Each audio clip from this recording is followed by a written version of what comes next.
stream has started on Twitch. Oh. Let's give you your non-existent ad revenue by opening your browser.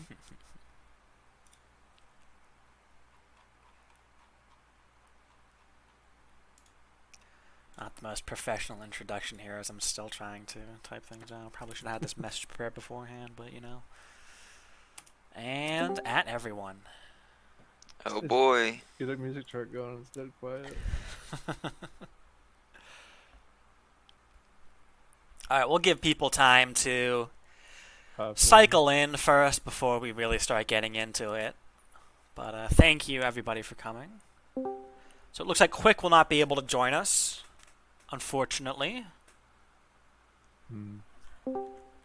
Anarchist also won't be able to join this time around. The Anarchist can typically not join at this time, which is why we want to talk about doing stuff later on. A reminder that a replay of this will be available after the fact. I'm currently streaming it to Twitch. We will take that stream replay and upload it to YouTube. Getting more people. I think give it another minute or two and we'll get into it. I do want a good amount of people live, but since we do have the replay, we don't want to wait too long.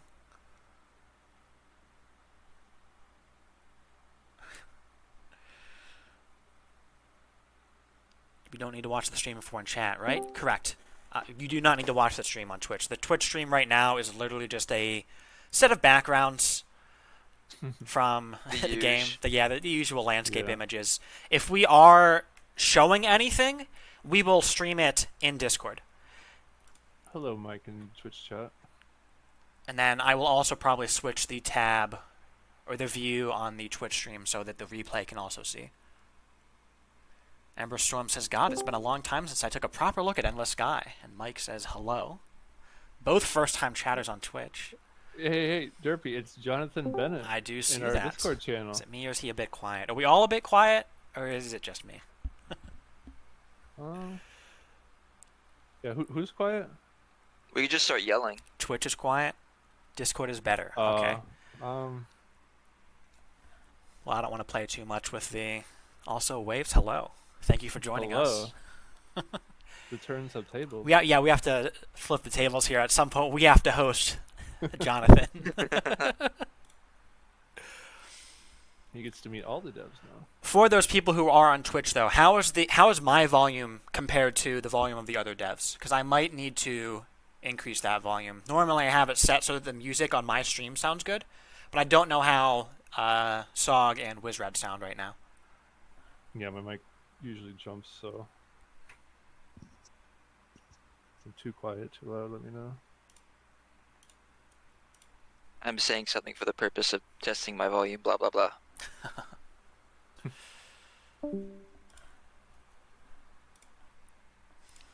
Okay, where do I disable the sounds from people joining and leaving? Because that's going to be in the, notifications. It's already. I'm noticing that already. It's in notifications. You scroll down, there's all the sounds there you can disable. For the channel? Yeah, no, it's for you. Like in your settings. Yeah, user join, notification turn that settings. off. User join, user leave. We're learning. We're learning. Here they are. We'll just disable them all for now. Then forget to turn them back on. Hello. Alright, I think we have a good number of people now, so... Did you want to have a music track or no? Streamer mode is one way to do that, by the way. It is, but it's also annoying when streamer mode is on, because it censors everyone's names to just the first character of their name. And I want to be able to actually talk to people by name. Particularly if it's someone who I don't recognize. Which, we're expecting people who I don't recognize to show up for these. That's hopefully what happens, instead of just all the usual people, and then it would almost be no different than any other day. But yeah, so let me just give a quick rundown of what the plan is here. Hector's announcement kind of described what the plan was, but I'll just say again for anyone who hadn't seen that, or for anyone who's only seeing the replay of this. we wanted to have some sort of forum where the developers could get a bit more interaction with the player base. So we are generally pretty available in the Discord server, but that doesn't necessarily mean that if you say something that we'll see it, because there's a lot of stuff that gets talked about in this Discord server. So we don't always necessarily know, like, oh, what is the sentiment of the player base around this thing or that thing. We do have our surveys that we do every so often, and we've started doing the feedback boxes whenever we open a new release. But we've never had anything that's very, like, direct, where I and the other devs are available at this very moment for you to talk to and for you to ask questions to directly. And you can get very quick responses from us. So we figured something like this would be, in the long run, beneficial. We also want to use this as a time to discuss what our plans are. So what are the big things that we're working on? What do we plan to get to for the next release? What do we plan for future releases? Just to give people a better sense of expectations of what is to come in the near future. And of course, we'll also talk about like far future things, because sometimes things come up and we'll be like, well, we're not really planning this at the moment, but we do want to do it at some point later on. So I think it would be a good idea for anyone who hasn't really met with the devs before to get a bit of an introduction from each of us. A reminder, not every dev will be available during these streams. We wanted to, with each stream, move the time around to get some of the devs who are available at some times but not others. I will likely be at all of them if I can, but there might be days when maybe I'm busy on the first Saturday of the month, which is when we want to do these. We might move the date, or we might just have another developer take the leads. But half the other developers are in opposite time zones, so we kind of have to bounce around. We have people in Eastern U.S., a bit more Western. We've got people in Europe, people in Australia. And as soon as you have people in Australia, it makes it very difficult to deal with time zones. I found this website that lets you put all these time zones together in like a Gantt chart, kind of. And it shows you the areas of time that people are generally awake in all the time zones and where those overlap. And if you input like London, New York, and Melbourne, then you have like this 30-minute stretch of time that it's like, hey, people are generally available all together at this time.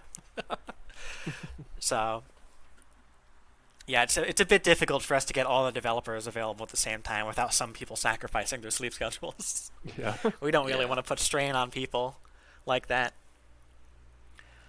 Part of the perk of moving times around, though, is that hopefully it lets more community members attend than would otherwise be able to, you know. Well, nice to see after 2 years, Ember. Yeah, so back to the introductions. I am SirDerpyHorse. I am effectively the lead developer of the game. I kind of point the developers that we have in directions as I see fit, and if they ever have questions, they come to me. And you'll probably see me being the one reviewing a lot of the pull requests on GitHub if you are there.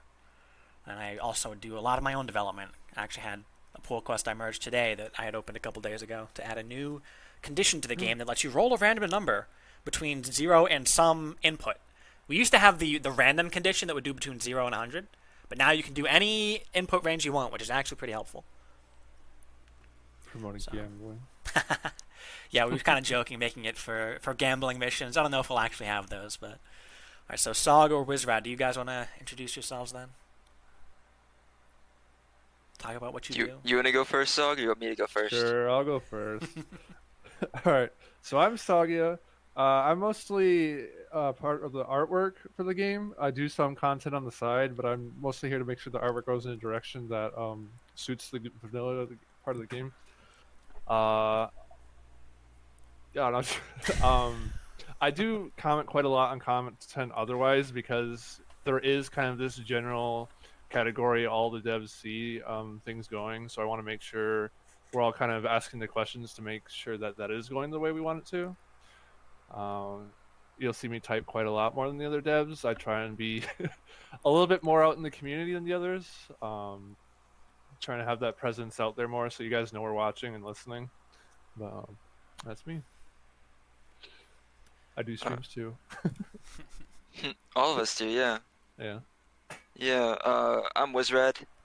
I guess I mostly do mission reviews, so a lot of stuff with kind of smaller scale things. So if you're writing a story or a small scale mission for the game, I can usually handle that. I'm not around as often as Derpy or Sog just because I have IRL stuff that comes up a lot. But I love working on the game, and I'm happy to be here. And my favorite flavor of ice cream is chocolate Oreo, just in case anybody wanted to know that. All right. Yeah, on all the future introductions, we'll probably make them shorter. Yeah. Because we don't want to reintroduce ourselves every time, but we should have like some inane fact about us. Just a random icebreaker. Yeah. All What right. are you guys' favorite ice creams? Oh, I got an icebreaker. I'm raising caterpillars right now. Orange sherbet. Ooh. Ooh, that's yum, actually. Orange sherbet. Yep. All right.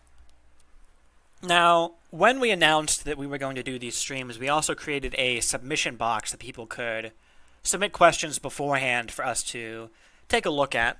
So we do want to, we'll probably dive into those next here. Something to note, those are not the only questions we're going to answer. If you ask questions in the chat room on Discord or on Twitch, then we will take a look at those as well. So, for example, Spelling Sword on Twitch asks, when's Star Sector combat? Can you expand upon that, perhaps? I do know, so I will say this. Somebody opened up an issue a while back now where they asked if we could put the combat instancing mechanic that Star Sector has into the game. And by combat instancing, I mean in Star Sector you have this world map, and then you have like a combat map underneath that. When you're in the world map, you're flying around and you have this representation of your fleet. And if your fleet approaches an enemy fleet and you agree to engage in combat, then you enter this combat map. It's a completely separate realm, disconnected from the world map. And somebody asked, could we put that into Endless Sky? And something I said about that is that you need to realize that that's a completely separate, like, combat system than what Endless Sky has. Mm-hmm. Not to say we couldn't do it if we really wanted to. The point is it's a massive departure from what we have. The issue was talking about how, like, oh, I feel like this would be really improve the combat so that you're not fighting these massive fleets with more and more reinforcements. And while I do think that our combat needs improved, I don't think that adding combat instancing is just going to be like a cure-all that's instantly going to make combat better.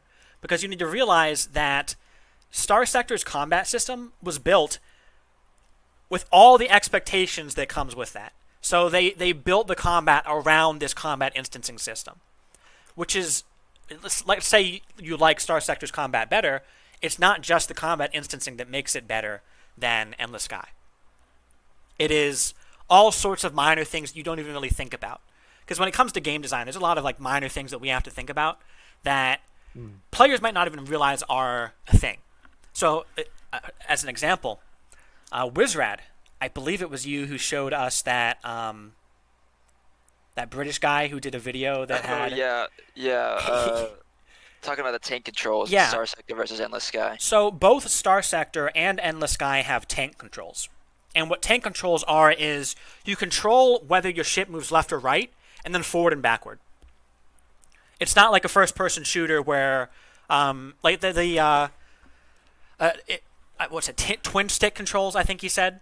Twin stick controls is you have one form of control for aiming and one form of control for moving. So like one stick aims, one stick moves. That's not how tank controls are. Tank controls is you would have a single stick, move left or right, move forward or backward. Both Star Sector and Endless Sky have tank controls. And this guy was saying, I don't like tank controls because he didn't like the tank controls in Star Sector. But then he played Endless Sky and was like, actually, the Endless Sky tank controls work fine. So he was trying to figure out what is the difference between Star Sector movement and Endless Sky movement that makes Endless Sky feel better. And one of the things he landed on is that we don't have rotational momentum. So when you hit the left key, you instantly start turning left at max speed. And as soon as you let it go, it completely stops. So it's a lot more responsive to your inputs as compared to Star Sector where there is a bit of momentum with your turning. If you hit right, you speed up a little, then you get to max turning speed. And then when you let go, you start to slow down a little. So you have to somehow figure out how to let go before you actually get to the point where you want to turn to. And that was something he noted was very minor, and it took him a long time to actually figure out that's what made him not like Star Sector's tank controls. That's one of those things that there's probably a bunch of stuff like that in Star Sector's combat that, for whatever reason, makes this guy like Star Sector's combat more than our combat. So I hope that answers your question, Sword. Musa says, shaking my head, I wanted to join and make out of pocket comments, but sadly I don't have headphones. Instead, I ask what you imagine something offensive on my behalf. Goodbye. So I do want to add to what you were talking about. I think an important thing to consider when talking about combat balancing in the sky is the game is still in beta, and it kind of goes into one of the questions that was asked. But so we still have a lot of balancing we can do to fix things. So like maybe there's too large fleets in certain missions, or maybe you're not giving enough escorts or something like that. It's a matter of balancing the system we're working around. I don't think trying to change the system to a different combat system altogether is the way to balance it. We should try and balance what we have first before we even consider that kind of large jump to another separate thing entirely. But yeah. Mm-hmm. If that makes sense. All right, and as Sog has pinned, if you really want to get us to answer a question, Yeah. Go ahead and ping one of us, I guess. ping one of us, at one of us on Twitch or Discord, just so we don't accidentally lose. Oh, yeah. Please don't at all developers, because not all of us are actually here at the moment. But or maybe you can to pester them to join. Kidding. No, don't do that. Yeah. Choose your favorite developer and at them right now. Just kidding. Don't do that. All right, I'm leaving. No. All right. Should we start with the submitted? Sure. Let's we just go in actually got order of quite when a they lot. came in. Yeah, we In the have last- 17 questions, or 18 now. No, we something got new came- 6 Oh, more. a bunch more in came the in. last. Yeah, in the last. 10 Is that minutes one or so. person asking 6 questions? Yeah. I feel like we're probably gonna get several questions as this goes on. I mean, we'll just keep Fine, answering that's them. fine. Yeah. For sure. Now, I will note we don't want this to go for too long. We're thinking somewhere in the range of 1 to 2 hours. We don't want to go so long that people start dropping off, but we don't want it to be too short that it doesn't even matter that we're doing this, you know? So yeah, let's start at the top. So somebody asked, these are all anonymous, by the way, unless you sign your questions when you submit them. Can you add a scroll bar on outfit ship selection for easier accessibility for mobile users? So I believe by outfit ship selection, you're talking about the shop. So like the outfitter in the shipyard. There is actually it's not really a scroll bar, but there are these little like scroll icons that admittedly are very easy to miss, that are on the right side of the screen. So I don't know if we want to pull this up at the moment. Let me actually do this.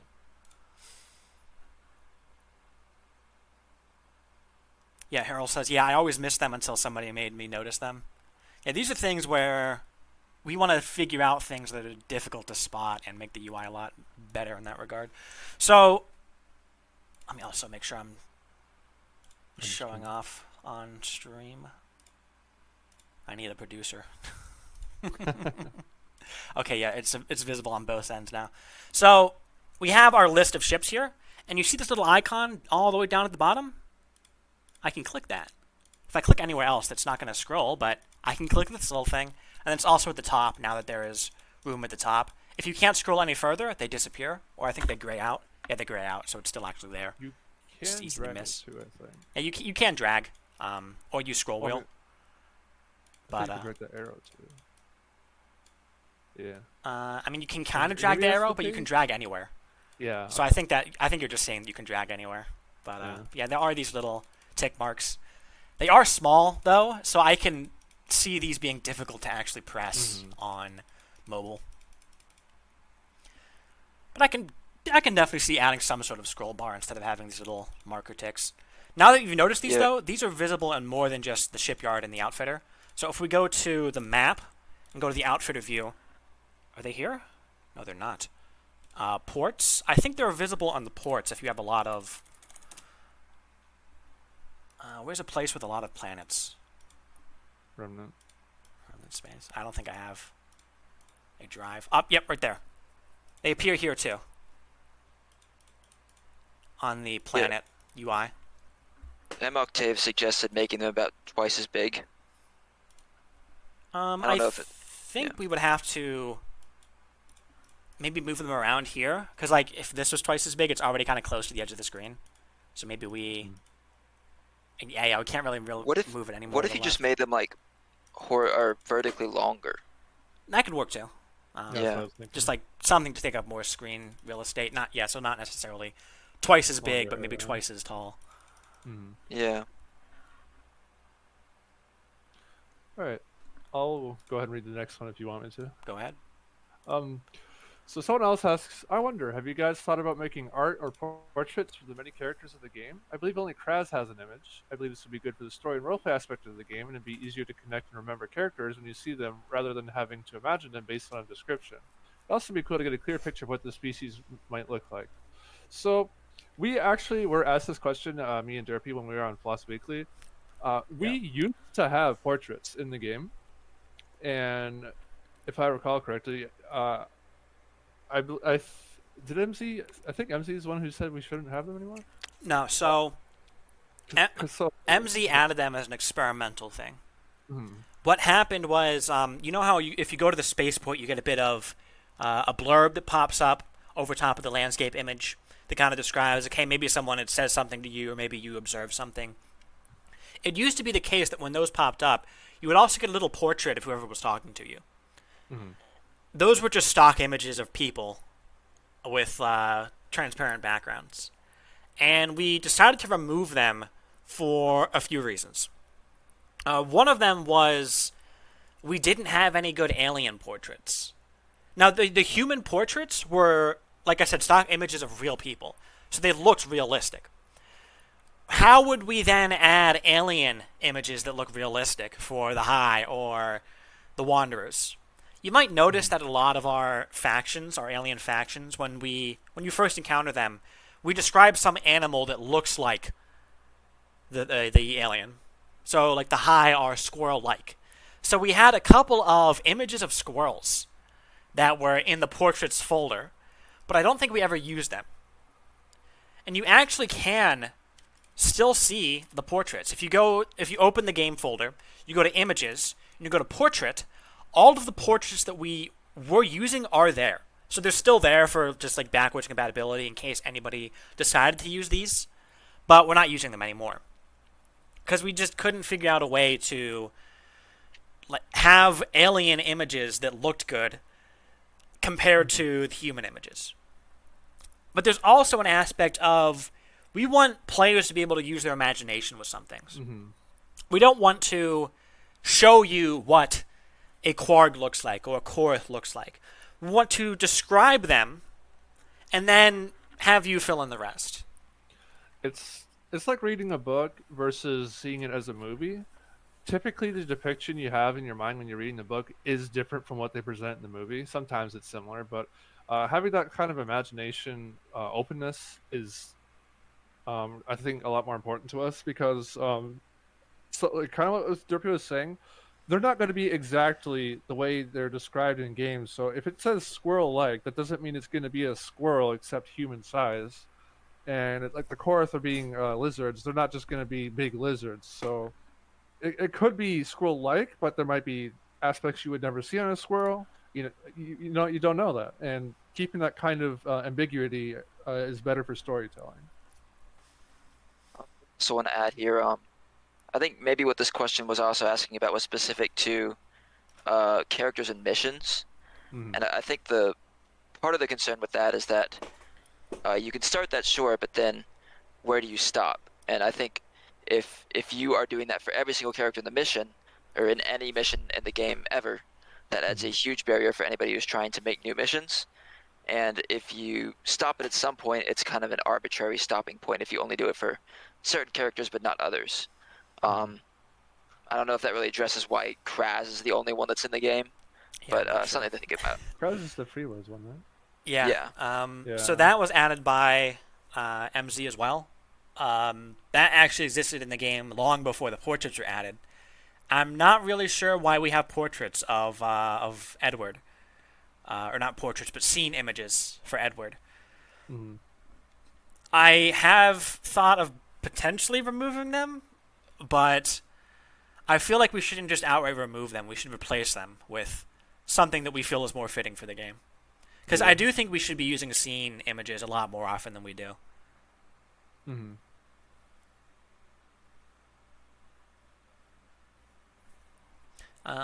Katie says you can have portraits optionally for major characters and add them as desired or opportunity.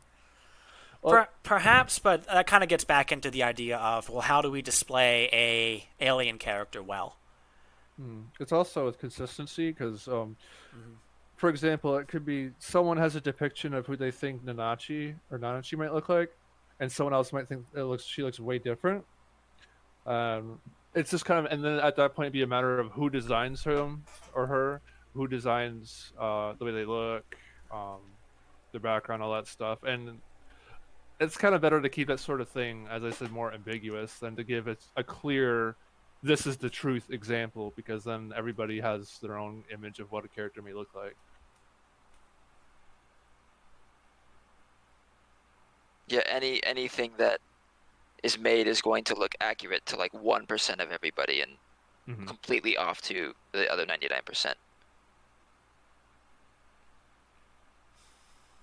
Types is interesting how the same argument cannot be made for ships or outfits. What do you mean by that?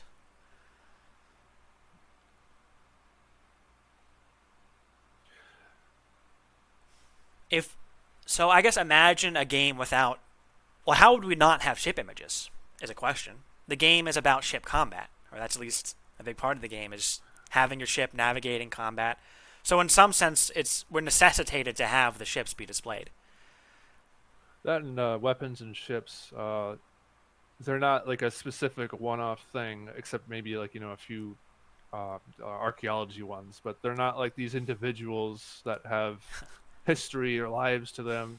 It's more of the pilot in that case, and that kind of goes back to the whole portrait thing. So, like a weapon on a ship doesn't have as big of a background as a being of a species, and it's a lot easier to kind of represent what a gun looks like compared to what some arbitrary figure of insert animal like or insect like species here. So Tybe I think the says you don't have ship images in books, but Doom says books don't have combat mechanics. So I think these two sentences here kind of highlight a distinction between two areas of the game that we're talking about.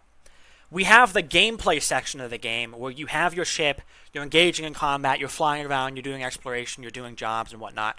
And then we have this story section of the game that they are intertwined, but the story section of the game does kind of have different rules to it. When you're engaging in story, what are you doing? You either have a dialogue or a conversation panel that is text. That is the story section of the game. So these conversations of, well, this is what this character looks like, but we don't want to display this character. That is all within the story section of the game.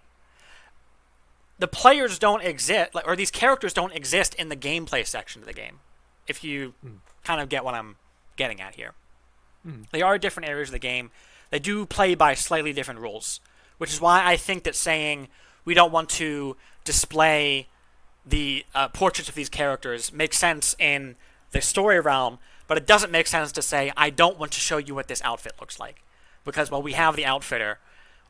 What, are we just going to have names? At that point, it's a completely text-based game, which is not what we have. It's not what we're going for. I do have a question, Derpy. Do we want to address any ping comments in the Campfire chat room before or after our list? I'd say we can kind of get through things as they come through. Okay, well, I'll go ahead and look at this one then. Philip pings me asking if there are any plans on not removing. removing trade. Yeah, no more trade. Improving trade. Currently, I feel like the effort of figuring out trade routes and actually trading feels just worse and less rewarding than mission board missions. Um,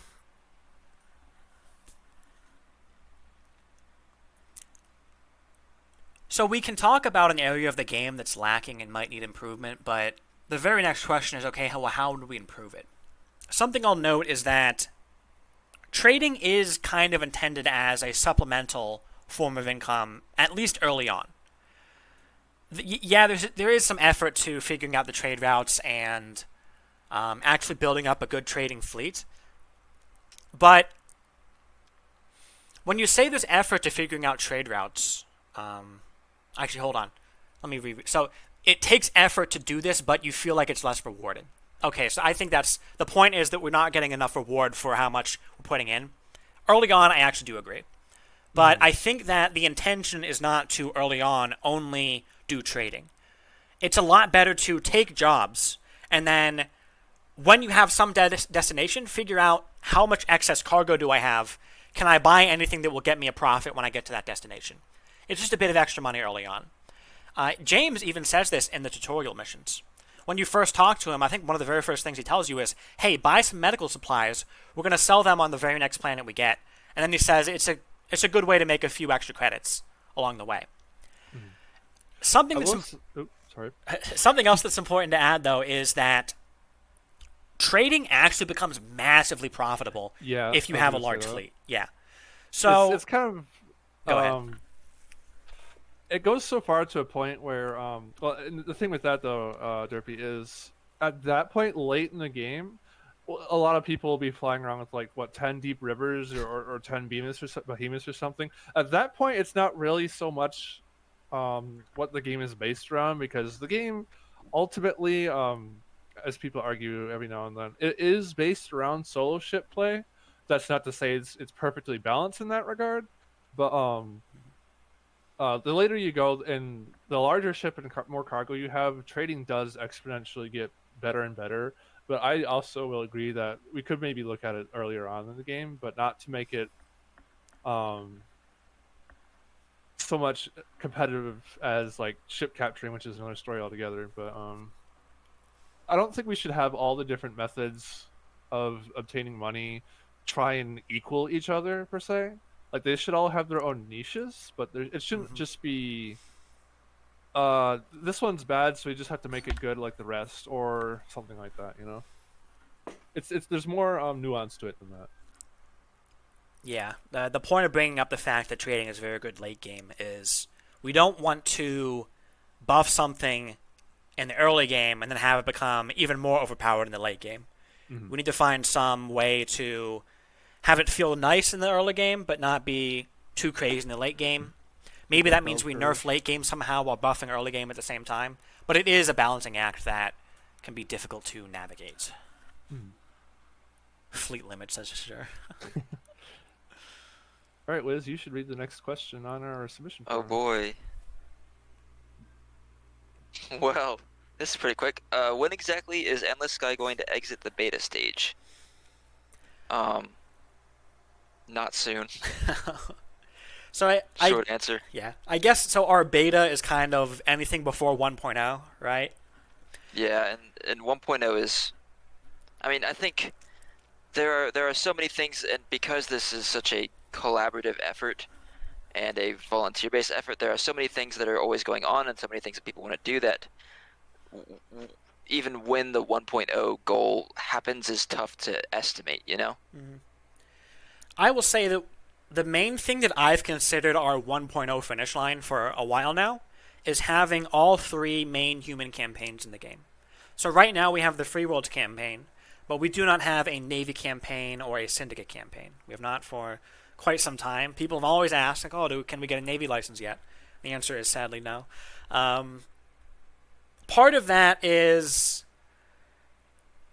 in some sense, I feel like the interest almost isn't even there to actually get them finished.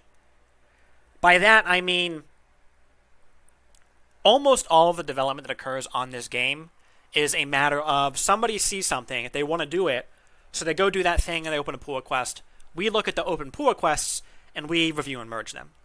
If no one's opening Navy campaign pull requests or Syndicate campaign pull requests, then, or they're just not really going to happen. Now, I do want to temper that a bit, um, because I have said for a while that I want to write the Syndicate campaign. So part of that is the fact that I haven't gotten to that.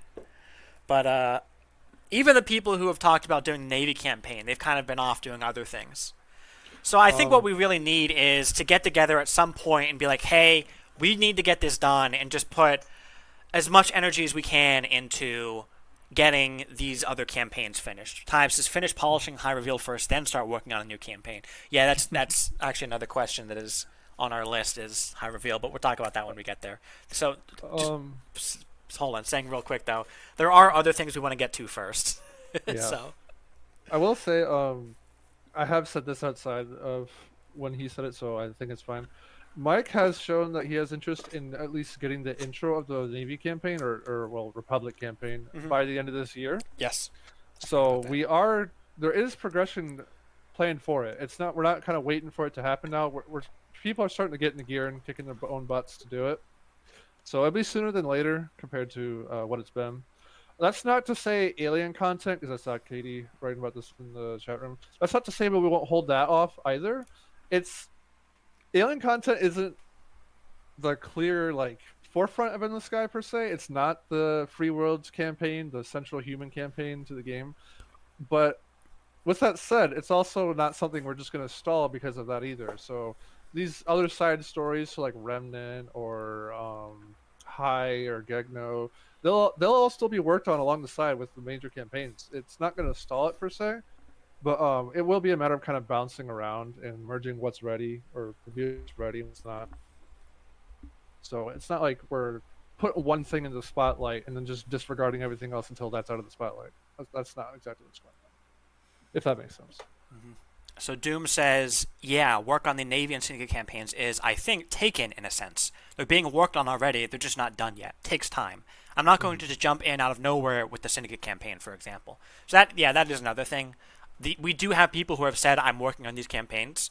The progress that has been made is slow, but the fact that there are people saying I'm working on it has actually kind of prevented anyone else from saying, okay, now I'm going to work on it. Because we don't want 3 Syndicate campaigns open at the same time, and then we have to figure out, which one do we want? It's not just one person either. Competition. So the Navy, they have their own group, their own server. They've actually done a lot of pre-work for the Republic campaign. So Yeah. that's not just sitting around doing nothing. Like the Syndicate campaign. Derpy has some stuff planned for that too. He already has some repositories for that, whatnot. So there is work for the campaigns. They're not just kind of sitting around waiting for someone to get to them. But it is probably better for those who are interested in helping working on them. Do contact those who have already done work previously on them, because there is some sort of definition to them already. It's not like they're not there. How long did the Free Worlds campaign take to complete? Asks Rumpelstiltskin. Who said it's done? So that was made by Just MZ before the game even was on Steam, I think. Which is just a completely different era. I remember looking at the commits for the Free Worlds campaign, and it seemed like it was about 6 months. Although I could probably check back and confirm that at some point. So it wasn't too long of a time, but it was also the only thing that MZ was working on. So right now, I'm saying I want to write a Syndicate campaign. If I were to do that, would I need to just drop everything else for 6 months? If the answer is yes, well, I can't really do that because then everything else gets pulled down with it. Which is also a part of the reason why these campaigns haven't been being progressed so quickly, is because there is so much other stuff to do now. We have so many other contributors and open pull requests to get to. So something I've jokingly said, but it's kind of true, is if you want to see something get done, stop opening new pull requests. I'm not saying don't do that, but part of it is the fact that we have a lot of stuff that people like to open, and I'm not saying stop, but think about it. It's a lot more how do I put this? Attractive to go and look at a pull request that's a lot smaller than an entire campaign and try and put it in the game to improve the game. That's there is a bit of a I don't know what you would call that, like an opportunity cost type of thing Yeah, going on there. It is a lot easier for me to, like, last night I think I merged 10 pull requests. They were all like You did. small bug fixes, quality of life pull requests. Maybe I could have spent that 2-3 hours working on a syndicate campaign, but it feels like we're doing a bit more in the moment when we get a bunch of bug fixes and quality of life improvements in. Yeah, so like the campaign is just these big, massive things that are very or very not tempting. Foreboding. There's a term I'm looking for, but it's kind of difficult to really work on them. Yeah, and Doom says, I think everyone who's active on GitHub has seen how long it takes campaign pull requests to be merged. So that is correct too. It's not that we've had zero work on any campaigns. The Remnant have been developed for some time. We have Coalition stuff that is being worked on at the moment that looks like it's finally going to be merged.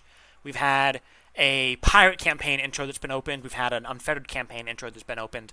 But these have been sitting around for a while just because it takes a lot of time for people to find the time and the energy to get to them.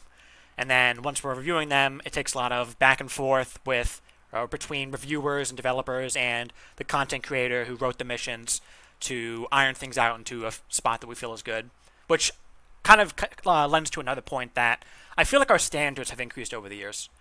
So if you weren't aware, I'm actually somewhat in the process of reworking parts of the Free Worlds campaign. The introduction and the starting chapters have already been reworked to some extent.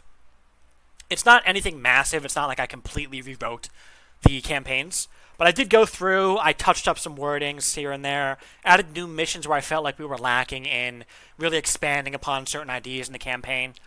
And overall, I'm not even finished. There's more stuff I want to do in like the middle and the ending chapters, because as time has gone on, the Free Worlds campaign has kind of shown some cracks in its foundation that I want to fill in. But we're now, let's say we're going to get a new campaign for the Navy tomorrow. Well, the level of quality that we'd be looking for is effectively higher than where the Free Worlds campaign is at now. So. Yeah, I think that point is just that, I mean, if you think about how long it would take, like, any one of us to write, like, if we spent 6 months writing a book and didn't have to compare it or have anybody review it and make changes, like, even if you think of, like, for anybody who's in, like, a school assignment, imagine, like, you just have to write the first draft of something and turn it in, as opposed to, like, an assignment where you write a draft, then you get feedback from the teacher or professor or whatever, then go back and edit that, then send it back, then get more feedback. That entire process takes much longer than the process that it was like for MZ originally to write that Free Worlds campaign. So it's just a longer process than it used to be, I guess, but not a bad thing for sure. Just sort of a consequence of us having higher standards than we used to. Katie asks, higher quality than the Free Worlds is now. Would that mean that Free Worlds update/overhaul is in the long-term plans? Yeah, like I mentioned, we reworked the start and the intro chapters, and I've actually talked about reworking the middle chapter and then a bit of the end before even getting to the Syndicate campaign. So my story stack right now, like in terms of campaigns, is I want to wrap up anything that needs to be done with High Reveal. I want to then finish my rework of the Free Worlds campaign, and then I want to get to the Syndicate campaign. Jonathan asked, overhaul landed in a release already? Yes, for the first 2 chapters. So the intro chapter is up until you join the Free Worlds, and then the Battle of Kneferus. And then the start chapter is up until Tomek is put under house arrest. Spoilers. I do want to get to this question real quick in Twitch chat before we go to the next part, which is actually trailing off of what we were just talking about. Or did we already read this? Do you feel there's a need for more direction between human and alien campaigns, and also balance-wise? Because I found the urge to cheese and capture shield beetles something I had to actively avoid. I think this is asking should there be more of a bridge between campaigns so they're more easily moved into? So like from human to high and high to whatever aliens. So like more guardrails. Yeah. So some human or alien campaigns, so to speak, like the Remnant one, they're more uh independent of the main campaign. They do have missions that may require some things to have happened, but a lot of the alien content in the game is at the moment or sort of planned to be one of those you come across it and then become involved with it rather than the game being entirely a stair step from one campaign to another. The main focus of the game is the human campaign and what side you choose on there. So Syndicate, Republic, Free Worlds, and then beyond that, some places may trail after the fact, and I believe that's where the coalition is going right now. Is post Free Worlds content is going to be more towards their campaign, and then there are other places like the Remnant where their campaign starts at any time, and um, it's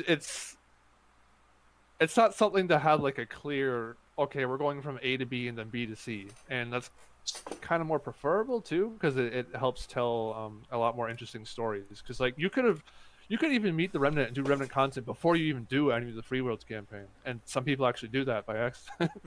Hmm. You can meet the Hive before you do anything else. Like it's all possible, and personally I wouldn't want us to try and like make like a forced okay you go from A to B here to make sure that you don't accidentally go to B and then A is like infinitely easier because that happens that happens quite a bit. People will especially after the fact, like veteran players who know that the alien content is there, they will go to those alien places, get ships, and go back and do the Freewoods campaign. And that's Cruise not through like it. yeah, that's not to say that that's the intention, but that's still gameplay that is welcome because it's a different way, it's a different take on it. I know Derpy wants to try and do that with a Wanderer ship at one point. Yeah. So to answer your question, we don't, or at least I don't think there's a need to have like a clear stair step between campaigns. There is merit in having kind of a moderation of it to make sure you don't say well like for example for Remnant Space you actually know what you're getting, you don't know what you're getting into, but you also kind of went off into some dangerous place that nobody knows about. You were going through all these wormholes and stuff. Of course it's like a big alien place that you know nothing about, so you probably would want to be wary of what you're getting involved into. But that's we're not going to do anything like say you're in human space, you're doing free world stuff, and all of a sudden you're doing late game Korath Wanderer stuff like the minute later it's done.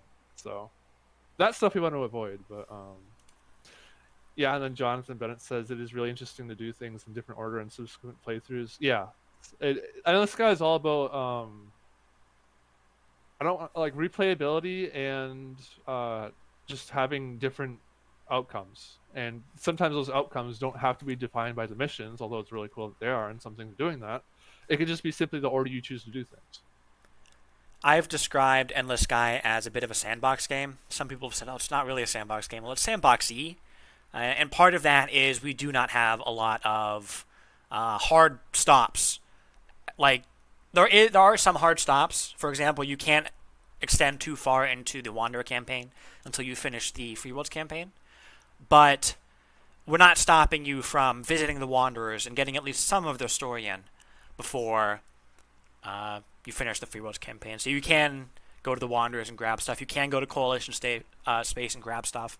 You can do things quote unquote out of order in the sense that like if you try and order things by how powerful the faction that you're dealing with is, we're not requiring that you have to do everything in human space first before you can jump up to high space or what have you. So I think there, like Saw kind of mentioned this, there are places where we do want those hard stops to not break things too much, but we want to have very few of those.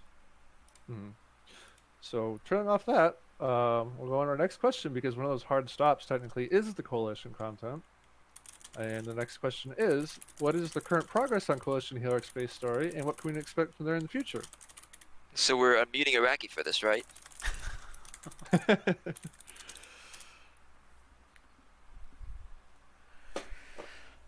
No. No. So He can talk later. Actually, I mean, he's in the. He says, ah. yeah, he can he can type in the chat. We have the intros for what are going to be one or either side of the Heliarch and Coalition campaign. So one is the Coalition, technically called the Resistance, and then the other one is the Heliarch Lunarian. campaign. So yeah, Lunarian. That is the name. So, earlier Doom to Alien asked, why high reveal before something like the Heliarchs? The Wanderers is technically also a high campaign, but there isn't anything for the Heliarchs. And that also ties into this. I'm not focused on the Heliarchs, so I think Doom's question was in response to me saying high reveal, then Free Worlds finished up, and then Syndicate campaign. I didn't mention the Heliarchs because I don't think I'm going to actually be focusing my energy on the Heliarchs too much. But Sog is actually looking at them, and Wizrat is looking at them. And I think Warp Core is going to be looking at them. So while I described my plans, we do have other developers who actually are actively looking at the Heliarch and Coalition content that Iraqi has developed so far. And we might actually have those merged by this next update. I would very much like for that to be the case. That's kind of the goal. Yeah. There is actually quite a bit of content in them too. So I do want to have the side statement. An intro to something could be very different between different factions. So an intro to, like, say, the Benrodi and Gagnon, they've been pretty short. It's because we have other things we're working on. The intro to the Coalition stuff, because it already has technically intro content to the areas of species. These two campaign intros have quite a bit of content in them and quite a bit of direction you can take depending on what you choose as an option. So it will definitely be something to look forward to once they're merged. The distinction there is between first contact content and intro chapters to a whole campaign. So we're talking about intros to a whole new campaign being worked on here for the Heliarchs. Another thing, just to take a step back for a second, context for anybody who isn't aware. Like, the devs, me, Sog, and Derpy are not writing the Coalition campaign. That's being done by this Iraqi guy who's typing in chat a good bit right now. This Iraqi guy. Yeah. Who's he? No. And it's something that he's working on, then we are reviewing. So I don't want to say it's basically sort of he's leading that development basically. So we're reviewing that. But if you have questions about the Coalition, Iraqi is honestly a better source to go to sometimes than any one of us. He has years and years of lore written up for the Coalition, so he knows what he's doing with them. And we're really putting the weight of the world on your shoulders right now, Iraqi. Don't sweat it. Sorry. And because someone asked about it earlier, and this is actually right after this question, what's the current state and timeline of the Pirate campaign? So that is another intro that is currently open, an intro to the Pirate campaign. And we actually were talking about this relatively recently, we being me and some of the other developers. We want to get to the currently open Pirate campaign intro after the Heliarch stuff is finished. We might be able to take a look at it for this update, as it actually is smaller than what the Heliarch stuff has going for it and the Coalition stuff. So in terms of the Coalition stuff, we actually have two introductions. We have the Heliarch side of things and then the Resistance side of things. For the Pirate campaign, side of things.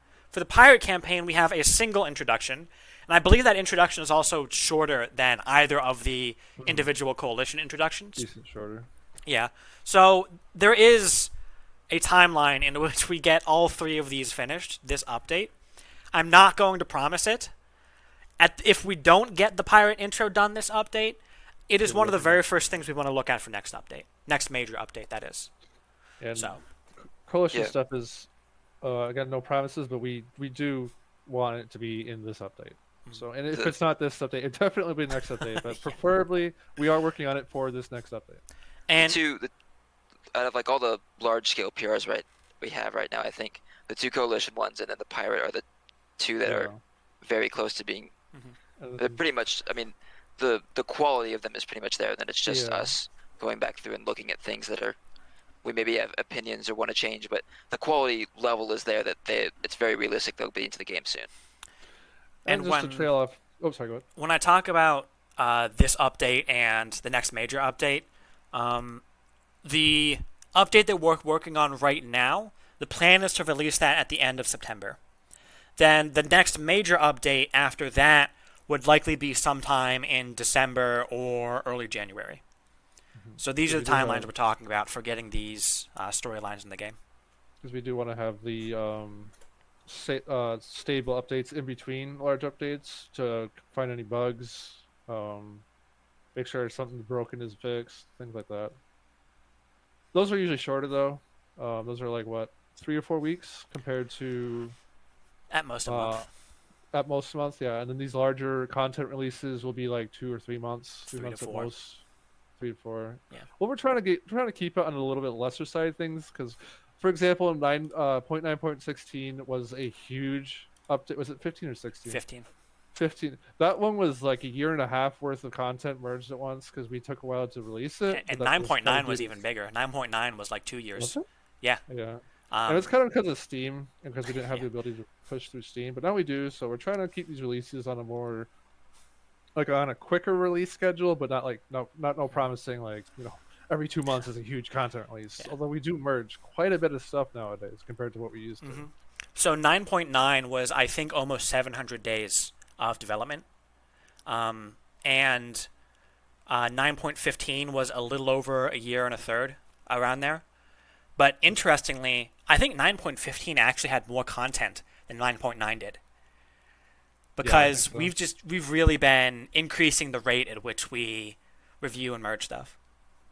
And that's kind of just been getting even quicker as time goes on. Bryce in Twitch chat says I'm gonna pirate Endless Sky. Oh. He's gonna receive the game for free on Steam. So oh no. That's not supposed to happen. Okay, we're coming up on an hour here, so I do kind of want to get through the responses a little bit more, so we do get to everything that's been sent. So what's next? What do we have here? I'll read go ahead and read the next. Oh, you will? Okay. We're cycling through here. You go for it. Would you ever be open to expanding the game's system to encompass more rudimentary ground combat systems, where the captain we play can prove himself brave and powerful, not only in ship, but... Oh, hold on. It's too long for the... Yeah, I gotta copy and paste it. Not only in ship, but also face-to-face. Now, I actually opened an issue kind of like this a good while ago, and let me track it down. It wasn't exactly ground combat, but what I asked for was a much more complex system for capturing another ship. It was actually issue number 1408. Very, very old. Let me link it in the Campfire chat room on Discord for anyone to take a look at. The short version of this is that I said, what if each ship had a modeled interior? Maybe it's just a top-down 2D representation that kind of looks like FTL. But some sort of interior where we could command our crew to capture the ship, instead of it just being a numbers game. This got shot down by MZ, and I honestly think for good reason. What MZ said is that we don't want like feature or scope creep. We don't want to have Endless Sky be 7 games in 1. We don't want our ship combat, but also this ground combat system that's completely different, and then this ship boarding combat that might be a bit like ground combat. We don't have, like, another big thing people have asked for is, like, colonizing planets. We don't have any sort of colonization mechanics in the game. We're trying to make, I wouldn't say like a super narrow game, but we don't want to make the game too broad, where we're spread super thin and we have to worry about bugs in completely different areas of the game. Because this is basically asking to create a whole new game, effectively, within Endless Sky. So it's very, very unlikely that we get anything like this, any sort of ground combat or in-ship combat that is very highly detailed and complex and has its own mechanisms to it that aren't just like rolling random numbers like we have with ship-to-ship boarding. And that's because, like you're saying, a lot of those kind of inquiries as to whether we'll do that or not is usually people coming from a different type of game who like Endless Sky and like to see us emulate what that game's doing. And we're just trying to be our own game. So we don't want to go ahead and try and add a whole new huge mechanic, like he's saying, to change the gameplay, like vastly different from what it already is. Yeah, so it's just sort of outside of the scope of the game, or we've mostly pretty. I feel like the scope of the game is pretty finalized, and now we're kind of working off that. Yeah. And adding more things in would be. I mean, people are welcome to try it and plugins and stuff, and I don't want to dissuade that. But I think in terms of vanilla, we've sort of decided what the scope is going to be, and I think this falls outside of that. I do want to kind of pick up on what Kamek is saying here in the chat. What about text choices based strategy combat? So with the question asking if the captain can prove himself brave and powerful, not only ship but face to face, there are some story missions, and I will say I've done a little bit in the Gugno story. There are some, like in the Remnant, where the choices you make kind of have an effect on how these different species portray your character. So it's not to say you can't prove your character brave and powerful. There are cases where that has happened. So like an opposite to this actually would be in Free Worlds, where you choose whether or not you pull the gun on Freya before you barely even know her. So that kind of representation of the character is in the game right now. So I guess the question is asking if we're more so going to add like a whole entire mechanic for it, which we've already said not really. But there are cases in stories, and there will be cases in future stories where your actions will change how given characters or people or races in the game portray your character or see your character as. All right, Wiz, your turn. Moving on. Yep. Will you be adding missile/secondary turrets? Examples: Gatling gun, javelin, flamethrower. I might be a little bit confused about this question, so I want to see if y'all understand it. But I think we already have javelins and flamethrowers in the game. Or there's You mean like a turret? In turret. Oh, gotcha. Sorry. Yeah. Do y'all want to take that? I would like to. I know sure, that. Go for it. Yeah. Flamethrower turrets probably not, but there has been talk of Gatling gun turrets and javelin turrets. There would be probably pirate specific or pirate exclusive weaponry. Yeah. But it is something that's been discussed. I would definitely. It just hasn't been gotten to. Yeah. I mean, it's fully possible. You could create plugins with such weapons. It's just that for whatever reason we don't have any in vanilla yet. Yeah.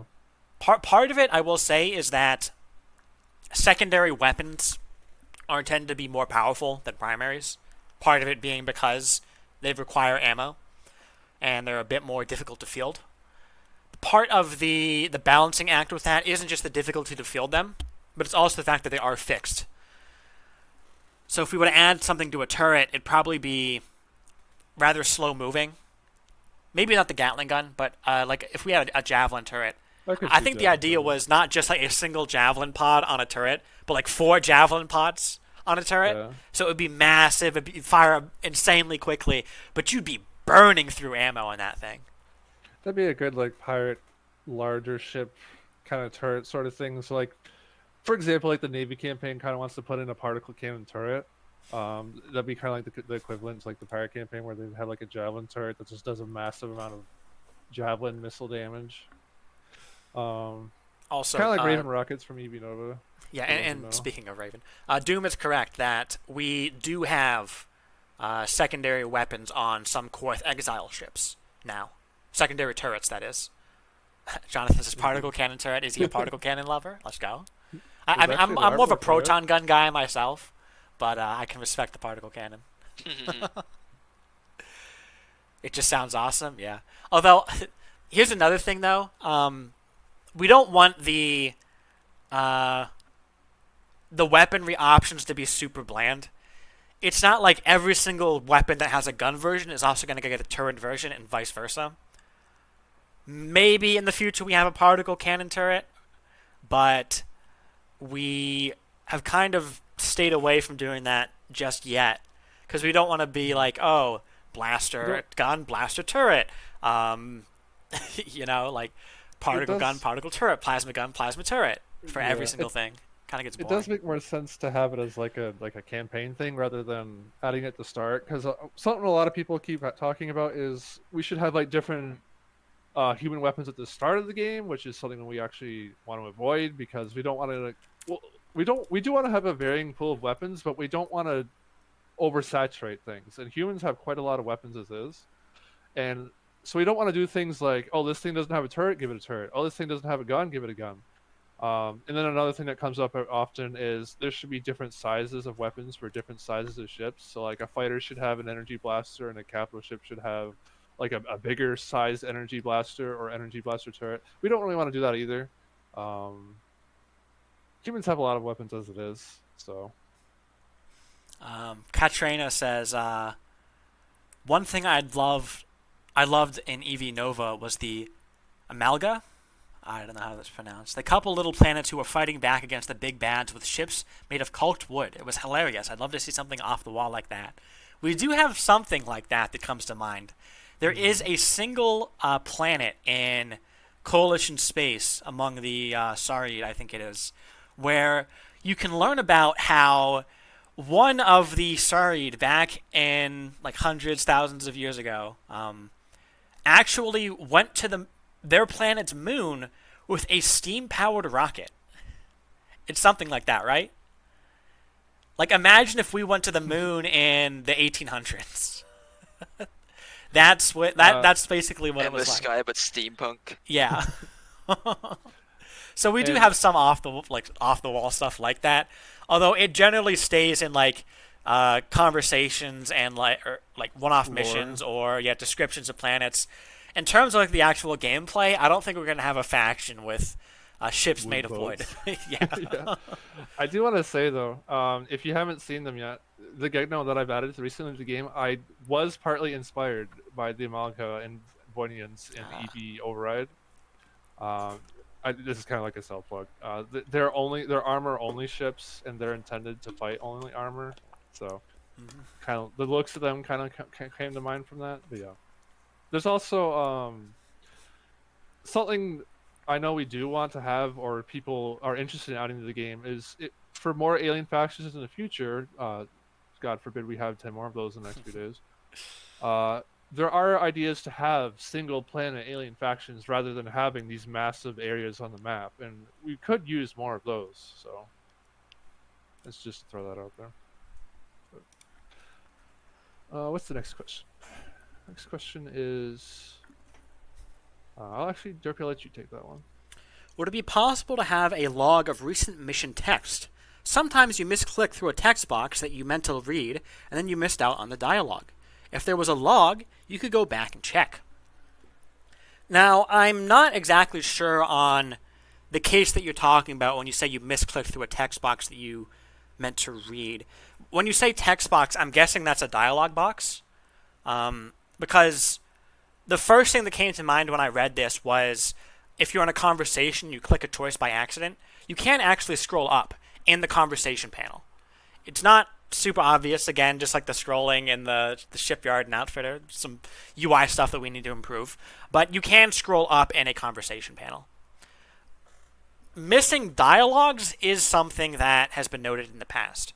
I believe it used to be the case that if you hit enter or some other button, maybe it was D, there was some button that was very easy to accidentally hit and close a dialogue as soon as it opened up when you landed on a planet.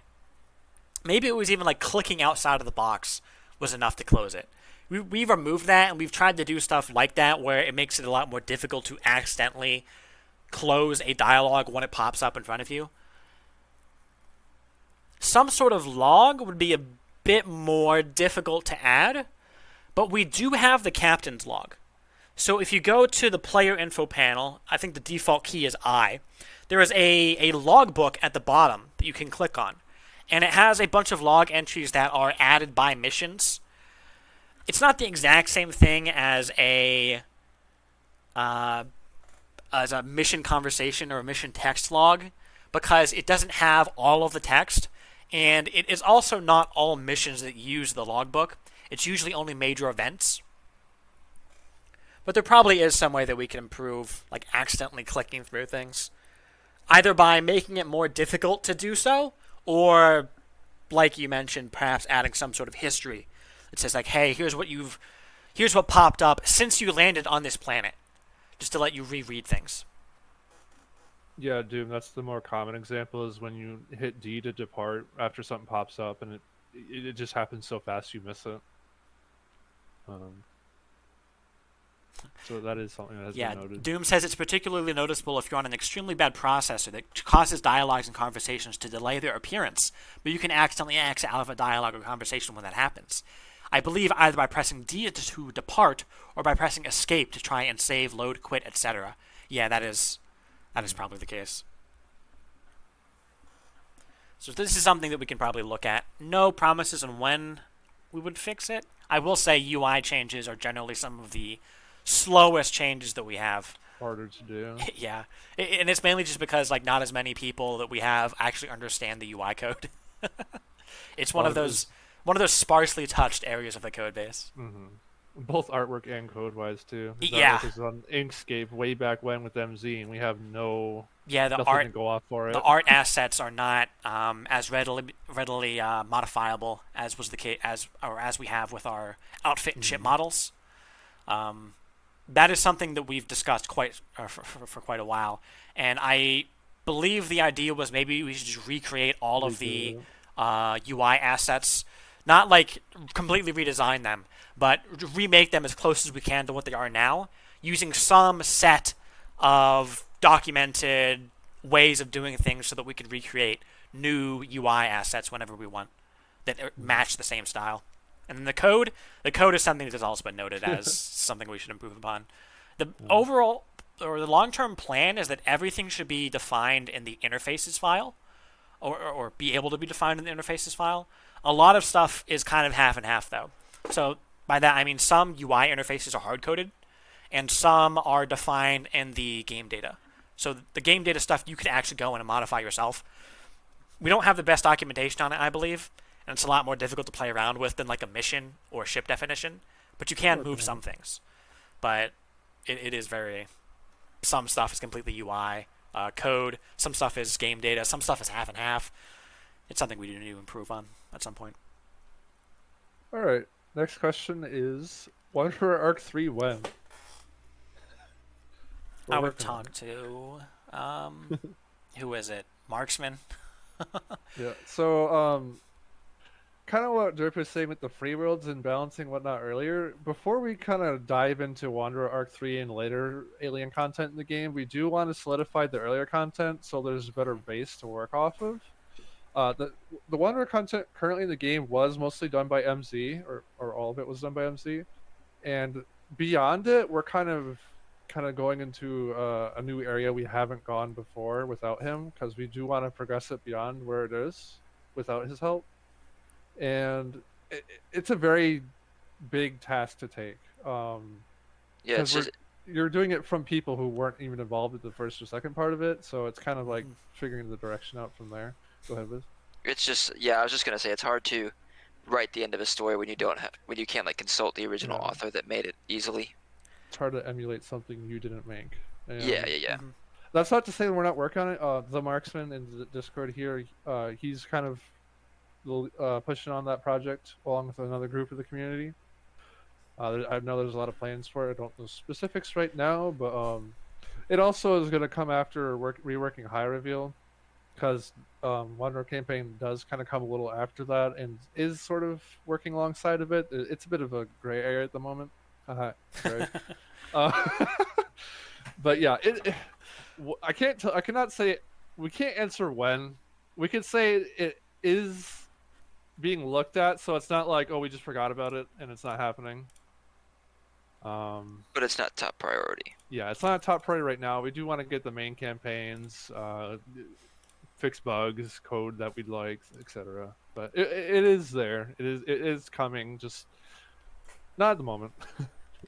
So, a bit of a history lesson with the Wanderer campaign. It was originally developed by Michael, by MZ, and he got all the way up to where it exists now, and then got a bad case of writer's block, and just And after the writer's block, he got real busy in real life, not as much time to contribute to the game. And then he handed over things to myself, to Houch, and Pointed, and he just unfortunately has not shown back up to finish the Wanderer campaign. Now, he did tell us what his plans were for the campaign, and in reading through them, I don't actually want to spoil for everybody here exactly what the plans were, but in reading through them, I can kind of see how he got hit with writer's block, because I feel like he kind of wrote himself into a bit of a corner. I'll use the Free Worlds campaign as an analog. It's been noted that the reconciliation route in the Free Worlds campaign is a lot more chosen than the checkmate route. If you weren't aware, there's actually two endings to the Free Worlds campaign. One is you team up with the Navy, and yeah, one, you team up with the Navy. You find out that it was a certain other group that dropped the bombs that was not the Free Worlds, and you help track them down, and then the pugs show up, and you help defeat the pug with the Navy, you know? All that good stuff that most of you have probably played through. But then there's the checkmate route, where you actually end up using nukes to fight off the Navy. Because there is this pirate on Green Rock who turns out actually does have nukes that he's been working on his own. They aren't actually the nukes that we use to bomb Geminis and Martini. He's a completely separate guy who just so happened to have nukes. But you're kind of backed into a corner by the Navy. So you decide to just pull out all the stops, and you're like, hey, we need to make a blitz for Earth to end this war as quickly as we can. And as brutally as possible, too, almost. And that's when the pugs show up. Just as with the other branch. For the most part, it's you still have a lot of the same pug story going on, but it is its own separate branch. But what branch you get is entirely based off of a single choice at the moment. And that choice is heavily weighted toward the reconciliation side of things. I feel like the way that the Wanderer campaign was going, it was going to be the same way if MZ had actually finished it. To give a bit of a hint as to the plans, there's two characters in the Wanderer campaign who are the most important. There's Rek and there's Tela Ek. A lot of you probably would remember Rek's name if I just pulled it out of a hat, you know? How many of you guys actually know who Tela Ek is? He does show, I mean, if you played recently, you maybe remember his name. But I feel like he's a bit more of a forgettable character because you don't interact with him as much. But there was going to be some decision between, like, which side you choose, and the choice was basically coming down to, do you side with Rek or do you side with Tela Ek? But Rek is the character who you interact with so much more in the Wanderer campaign at the moment. So it would be another case where it was a very one-sided choice as to which path you go down. And we really don't want campaigns that fork to be like that, where there is a quote-unquote obvious choice as to which way you go. At the very least, it should be a bit of a coin toss as to which side you go to, because maybe one side has this reasoning and one side has that reasoning, and you can actually argue between these reasonings. Now, maybe some people, they're like, oh, of course I'm going to choose path A, but for most people, or at least a good number of people, we want it to be an actual choice. Like, do I choose A? Do I choose B? If I choose A, I get this, but I lose this. If I choose B, vice versa. We don't want choices where, like, 90% of people are going to say, oh, A is the obvious choice. So, that's just a bit of a hint as to what's going on with the Wanderer campaign. And to that end, that is why I would like us to go through the existing Wanderer campaign and touch up what we already have to actually better set up whatever future third arc of the campaign that we create. And that's why that's going to take a hot minute, because we're kind of doing the same thing with Free Roads right now, because a lot of that decision is kind of based both on what's shown as the better choice in that one decision right now, and also for veteran players, the preferred option of rewards you get. So we also want to kind of take that approach to Free Roads too. So it's usually this free world's kind of human campaign central we want to look at before we kind of consider the Wanderer or other late campaigns like that. So, Wiz, I think this next question is good for your side. Sure. Did y'all ever consider? Oh, it's got y'all in it. Is that why you recommended it?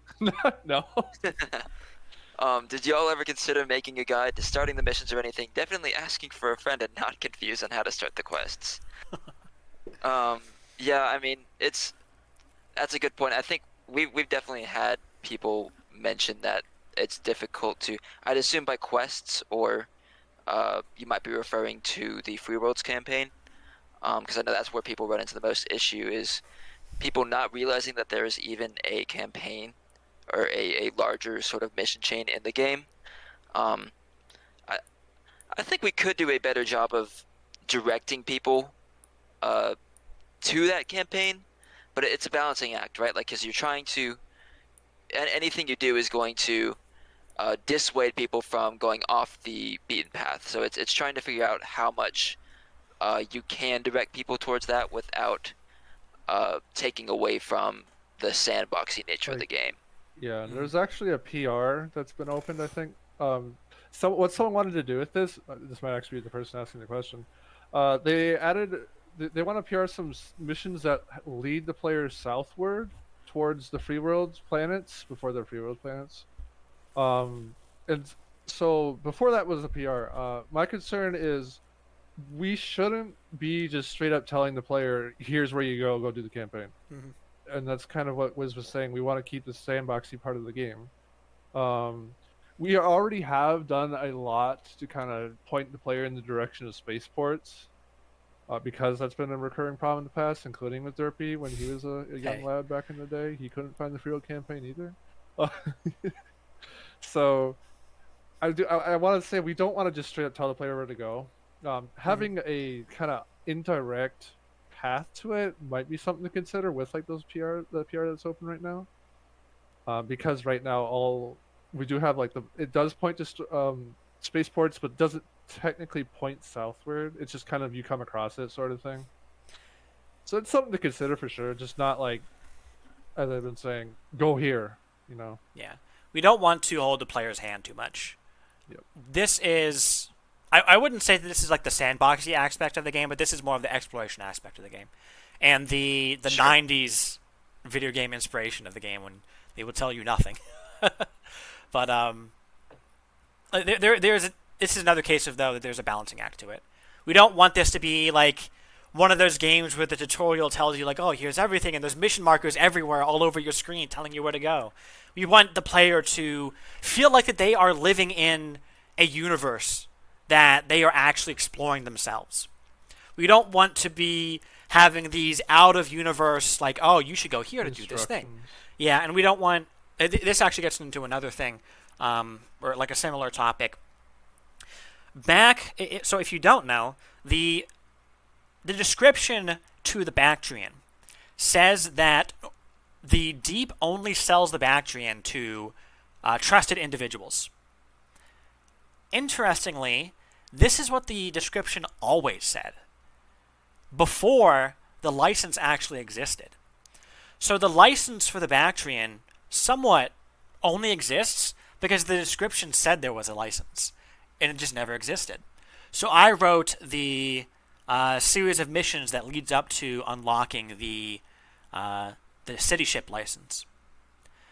A bit of feedback that I got, though, on that pull request for that was, you should tell people at the start of the storyline, hey, at the end of this, you will get the Bactrian. And I gave a little bit of pushback on that. I was like, I don't feel like we should have this very video gamey, like, oh, if you do XYZ, you will be rewarded with ABC. Like, I've seen RPGs and whatnot where you pick up a quest, for example, and the quest will have, like, a series of steps to it and some description on each step. And then at the bottom of the quest, it says, like, at the end of this step, you'll be rewarded with this thing. That's not what we're going for. We're not saying, like, do this, get that. Like, the most we do for that, really, is, oh, if you do this, you'll be paid this number of credits. But that makes sense in universe, because you're being given missions by people. And those people are saying, hey, if you do this job for me, I'll give you such and such number of credits as your reward. But maybe you're not being given a mission by a person. Maybe you're just off on your own looking for things. And at the end, you find something you didn't know you were going to find. That's kind of like what the Emerald Sword storyline is. Or maybe you're talking with somebody and they don't promise you a reward, but at the end, they're like, hey, well, here's something anyway for your troubles. So just generally, we don't always need these video gamey aspects to it, where it's like, oh, do this, get that. Go here, do this. Oh, you haven't done the storyline yet? You should go here. Hey, you've leveled up. Go to this. This location's been unlocked. Stuff like that. So something Hector said in chat that I think is important. This is kind of what I've used as an argument for this in the past. Is it will be a lot better once Navy and Syndicate campaigns and the Pirate campaign and so forth exist, because yes, the free world is kind of in the south, and not everybody goes to the south unless they're kind of led there or explore there. But once the other campaigns are in the game, I would assume that the Navy campaign or Republic or whatever starts up higher in Republic space, or the Syndicate campaign starts over in Syndicate space. So it's not just it's waiting on you to go to the south. So you'll have a lot more ways to find playable content than just being directed towards what's currently existing, because it is just that it's currently existing. It's not the end goal at the moment. Yeah, it is currently a minority of human space that actually leads you to a campaign. Like, as soon as we get the Navy campaign in, it's going to be a majority. And if we get the Syndicate campaign in next, before the Navy campaign, it'll be like at least half of human space you'll be able to actually get a campaign in. And then, Doom says the Republic is big. I do feel like all three are in the game. When all three are in the game, most people will probably end up doing the Navy campaign as their first one, just because it'll probably be the most accessible. All right, I want to take this next question. I might get some debate with it. It's been frequently mentioned over the past little bit that ships in vanilla ES are not going to get any larger than they currently are. Besides the limitations of the engine that I know from experience can't properly handle ships that are insanely huge, what are the reasons for this? Is it probably a gameplay thing, or is there some lore related to the maximum stresses that ships can endure in takeoff, landing, or hyperspace conditions, or something else along those lines? So I'm just going to go ahead and say this, because this has been something we've been saying over and over. We're not basing the game around realism, so we're not going to try and scale ships one-to-one with each other, which is kind of where a lot of that comes from. The style of the game is based on is kind of from those older EV games and other top-down space games, where it's an arcade game. It's not really about size comparisons and simulation, for example. And Hector says in the chat he doesn't want he doesn't sure hopes we don't get ships bigger than what's currently the largest ship in the game. No, we're not going to do that. The core of keeping the largest ship in the game makes sense from a lore standpoint, not just because they get to have it. There's lore behind it and whatnot. So it's not, because the question's asking, is it besides the limitations of the engine? It's not a gameplay thing per se. It is partly the limitation where it does start to get into RAM and usage and whatnot.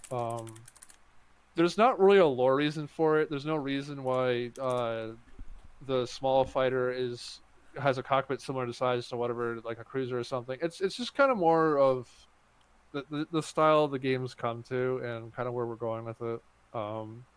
That kind of the ease of, we don't want to specifically scale this to that or something along those lines. So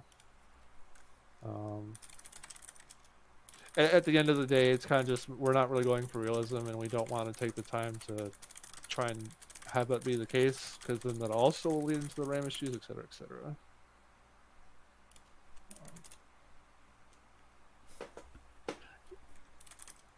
Yeah, like Azure says in chat here, some people are concerned with the speed of ships being compared to others, so that kind of comparison is a little, it is separate from a visual size comparison. That's kind of more balanced concerns. Give world ships as in chat. No, you gotta work for it. Yeah, the Weird Nut says having a large disparity between the smallest and largest ships makes it difficult to pick a zoom level where you can track both. So yeah, we don't want insanely massively large ships that take up all your screen space. Yeah. We Plugins do are good so. for that though. The difference in size between the smallest and largest stuff is bounded by gameplay. We don't really need an in-universe reason for why the biggest ships are the biggest ships, and there's nothing bigger than that. We can say purely for gameplay purposes, this is why it is. Not everything needs an in-universe explanation. At the end of it, it's just we're an arcadey game. We're here to do kind of like Have fun. yeah. So, all right, Derpy, you can take the next one. Hello, developers. First of all, I would like to thank you for giving your time and mental energy to making such an enjoyable, entertaining, and fulfilling game. Thank you. One thing I'd love to see is a pop-up UI window that shows all the keyboard shortcuts and what they do. Sometimes I just can't remember a keyboard shortcut, and I often have trouble figuring out how to look it up.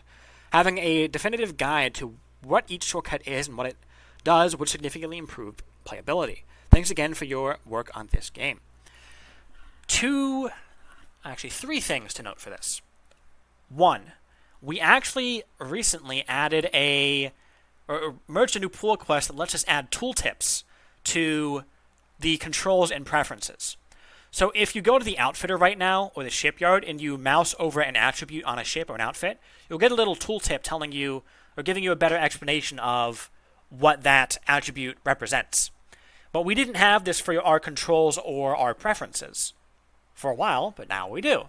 So in the next update, we'll be able to actually have you hover over those controls and preferences. And if there's any like extra little thing that's with it that we don't explain anywhere else, we'll be able to put it there. For example, there's a shortcut you can do to where you hit Shift and your reverse key. So like for me, it's S. I would hit Shift S, and that will command my flagship to hold position. You can command your escorts to hold position, but for the longest time, there was no way to make your flagship hold position. You would just have to like keep tapping W until you got super slow, but not like completely zero. And then every so often you would drift away and have to bring yourself back if you were, for whatever reason, trying to hold position. But with Shift and Reverse, you can do that. But this was never explained anywhere in-game that you could do that. Actually, maybe in one of the help dialogues that you can get at the start of the game when you first start playing, which, by the way, if you go to your preferences, I think it's on the last page, you can reactivate all the help dialogues. And if forever you forget anything, it'll not make them all pop back up whenever it's the point where they should pop up. But now the tooltip on the reverse key actually tells you if you hold Shift and hit your reverse key, you'll make your ship stop.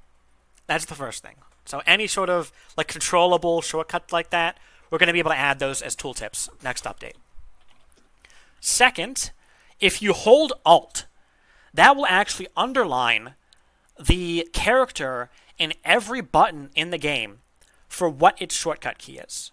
So when you're in, let's say you're on the planet panel, I think it's B is for bank, S is for shipyard, O is for outfitter, P is for spaceport. If you hold Alt, those characters will actually be underlined on all of those buttons. And there's a setting in your preferences to have Alt, that underlining, always be active. That helps with button shortcuts. And then finally, the player's manual, which actually was posted by Moctiv in the Campfire chat. It is available on the wiki. It's one of the first things you can see on the wiki on GitHub. The first link is actually the player's manual. And that manual does have a section of key bindings and shortcuts at the very bottom. It describes the default keys for everything, and then gives you some extra shortcuts, like double-clicking on things does certain things in certain places. Shift, Alt, and Control add multipliers when you're buying or selling things. Tab can do certain things in certain panels. That's all described in the player's manual. But we would like some method of having all of that information in the game, which is where those tooltips will hopefully come in. Weird Nut said in the chat room, I want to pick this out. Would it be useful to have a tutorial of merchant ship occasionally help first with keybind shortcuts, like an in-game hint system? I feel like that's kind of getting into the realm of holding the player's hand a little too much. Again, it kind of in a more of a mechanic way. I don't know. What do you think, Derpy? I think somebody said something like that in the past. Although I think it was more of a ship that would hail James and tell tells you. you. No, it was a ship that would hail and tell you like, hey, go to this location to get this storyline. But for similar reasons, we kind of said no. The main problem is that you don't read every hail, do you? I know I don't. So it's actually a very bad way to give the player information, to stick important information in hails. If something is important enough that we should be telling the player that thing, then either we should have a help dialogue that tells it to you, or we should update the UI to be a lot more intuitive so that you intuitively understand if I do this, this happens. We do have those short little bits for like the first encounter to a certain mechanic that do pop up and tell you, oh hey, this key puts stuff in your cargo and whatnot. That's actually more recent because that's one of the keys a lot of people were asking for. So we do have kind of a little bit of a system in order to help tell the player what does what. So we could expand upon it, I suppose. But Something else too. If you are a real gamer, a lot of the controls are actually just very similar to other games. So, for example, if you've ever played an RTS game, like Command and Conquer, for example, you can bind groups of units to keys. So if I select like a group of units in Command and Conquer, hit Control 1, that binds that group to my 1 key. So anytime in the future I hit 1, that automatically selects all the units in that group. You can actually do the exact same thing with your escorts. Select a series of escorts, Control, number button, and then you've bound all of those escorts to that button. Anytime you hit that button, you do that thing. We also have a lot of actions that are very similar to stuff you can do in an operating system. So I think that Alt that I mentioned, you can actually do the same thing in Windows. If you go to like any Windows panel and hit Alt, it'll tell you the keys for that stuff. So actually, I'm doing it right now. Oh, I can't Alt. I can't Alt print screen to take a screenshot of it. But I got it. So like I go to my Windows Explorer and hit Alt, and I'll post it in the Campfire chat on Discord. It actually gives a little tooltip basically on all of the keys saying, hey, hit this key as a shortcut to there. And something I just learned yesterday, another shortcut to close a window in Windows is Control W. That actually works on some of the panels in game. You can hit Control W on panels in game and it will close them. It's a shortcut for closing. So like D and Escape are shortcuts for closing, like hard-coded shortcuts. So is Control W, which I thought was kind of funny when I saw that. Windows tips with endless sky devs. Yeah. No, I do want to throw something in, just sort of spitballing here, but I played Zelda Tears of the Kingdom recently, and one of the things that game does is when you, like, sort of the default window on the pause menu shows, I guess, basically like the controller and has labels for what all the buttons do, and I do think it'd be relatively easy for us to just sort of have a tab or panel somewhere in the pause menu that says, here's a list of like the commonly used shortcuts and here's what they do. So just a thought. Lemuria asked, what is your opinion on the current state of ship capturing? Should ship value depreciate to less than the current 25%? Or is that so controversial that your answer will start a war? I don't think the issue with capturing is the value of the ships. So let's say we did drop it to 20%, 15%, 10%. Ship capturing would still be immensely profitable. Not in the sense that it gains you new credits, but it gains you new ships. That is a ship you didn't have to pay for. Therefore, it's effectively like a free ship. Sure, you had to pay for the hand-to-hand weapons, but you can sell the hand-to-hand weapons after you're done with them, and you lose nothing, effectively. You just gained a new ship for free and a bit of sweat. I think that's actually the biggest issue with capturing. So not the cost or the profit of selling the ship, but the profit of gaining a ship that you didn't have to buy. So I'm not looking at it in terms of you gained 25% of the worth of that ship. I'm looking at it in terms of you didn't spend like 75% of the worth of that ship to get it or something like that. You want to move on to the next question? Sure. How did every species converge on the same model of hyperdrives, but everything else is different? That's just purely gameplay. Yeah, it's kind of just with something to leave to be simpler. Just like, oh, here's a hyperdrive, here's a jump drive, for example. I will say, it has been brought up. There has been like PRs and issues of species should have their own different variants of hyperdrives, and they should own both do different things and such. I don't think, and I might not be the only one who thinks this, that each species should have their own hyperdrive quirks or not, because that kind of starts to get beyond the scope of the game. Because if we start having like a different, like especially jump drives, so like some people are saying the Korg should have a different jump drive than the Korath, that starts to get into this realm of most of the whole game is built around the jump drive being that specific distance that it is. If we start having longer or shorter range jump drives, that might kind of start to mess with content.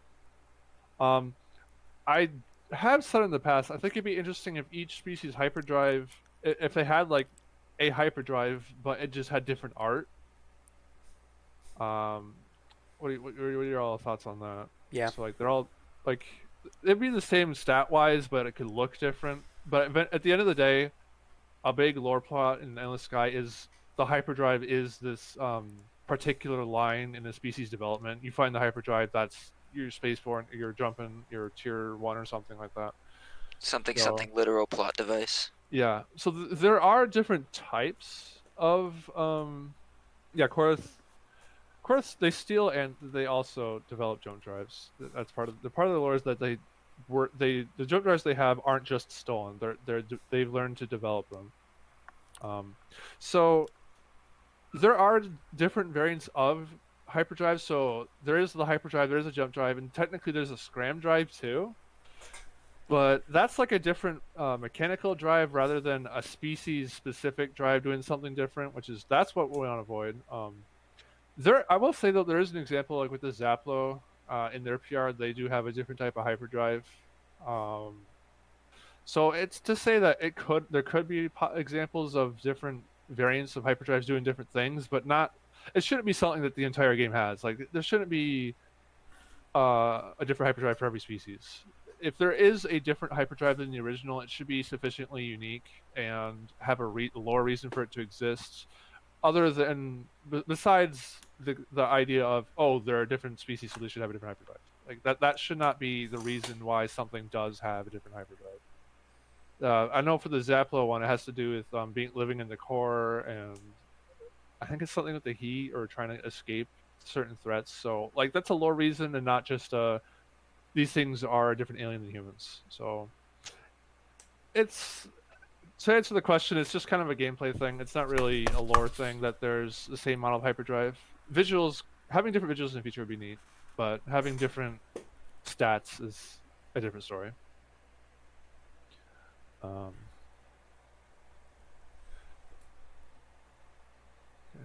I guess I'll read the next one. In the quest where you need to transport the Skadenga, is how you say that, it would be nice if you could skip finding them transport if you just had 2,200 bucks. Sure. Yeah. I don't remember. I was the one who reviewed that and merged it. I do not remember if maybe the functionality wasn't in the game yet to check if you had 22, like in a conversation to check if you had 22 bucks available. That was probably something that just didn't occur to me when I was reviewing. But that is easy to do and something we could probably do. Yeah, that should certainly be possible now. You could branch and say like, I Yeah. have enough bunks to transport you guys. Yeah, as long as it's like a I'll look value into that. within plausible ship builds, like not I have 10 deep rivers, I have 10,000 cargo, I should be able to do this or that. That's a different story, but this one's fine.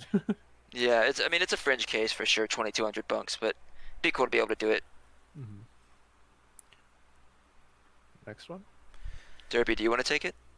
Are there any plans to review at the beginning stages of the game? I recently came back to the game after a year to try out the new major update, but I couldn't pull through the monotonous early game grind to pay off the debt and build a decent combat ship to progress the campaign with.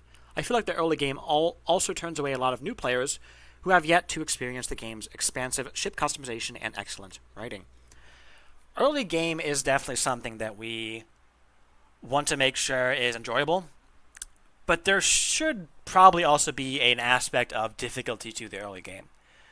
One thing that we've talked about in terms of adding a range of difficulties is perhaps adding alternative starts to the game that lets you have more or less debt at the start, or more or less spare cash, or Maybe you start off with a ship that is much nicer than the existing start. Just some way to have players who have difficulty with the existing dirt belt start have a bit of an easier time starting in, say, the Paradise Worlds, where there's absolutely no way you can get shot by a pirate there, and maybe you're rich or something, so you buy yourself a nice light warship as your first ship that kind of jumps you up the ladder a bit. But we've also talked about maybe making those unlockable starts, so I don't know how, there's a bit of a balance in there between adding easier starts to the dirt belt, but also not making them so easy that it's the only start anyone ever chooses. There's also aspects of the of combat balance, of the strength of pirates that we've talked about, because you can start in an interceptor, but it's highly advised that you don't try to engage in combat, even though an interceptor is a combat ship, because it's actually very difficult to fight in an interceptor at the moment. It's actually kind of pushed towards the direction of a mining intro with the interceptor because you have weapons. Mm-hmm. So I do want to say something John just said in chat.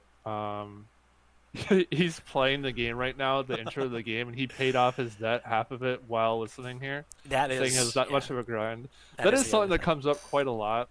Is should the debt exist? I think the I think speed so. at which you pay off the debt is a big game knowledge thing. Yeah. Some people just don't know how to quickly get the credits to pay off their debt. I.e., if somebody tries trading. Yeah. I usually just do missions until it's done. It doesn't faze me, but I understand the concern for it. But I think it's fine to keep in the game. It's kind of one of those like beginner player steps you have to go through. So like there is some difficulty to it, rather than just you're free. Mm-hmm. No, you're not that free when you start a game. It's a way to help kind of learn the game, so to speak. So it's kind of incentive to do missions or trading or find other ways to get money. If that makes sense. Yeah.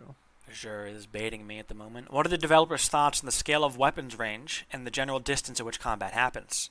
How does this relate to the goals for the speed of combat engagements, both in terms of how long battles last and how fast ships are moving during them? It's a very expansive question there. I will just say that I think we should be taking these things in pieces. We recognize right now that the fact that heavy warships can move as quickly as interceptors is an issue in terms of combat balance. It makes it so that interceptors don't have a niche. Light warships don't really have a niche, aside from pure volume. And I don't think that the only thing that an interceptor should bring to the table is that it's cheap for how much firepower it gives you. Meaning, if you have 50 interceptors compete against one heavy warship that costs as much as those 50 interceptors, the interceptors are going to win, but with some losses. Maybe even heavy losses, depending on the weaponry that the heavy warship has. But in terms of single ship versus single ship, the interceptor's just going to get torn to shreds because it can't even really escape from some heavy warships.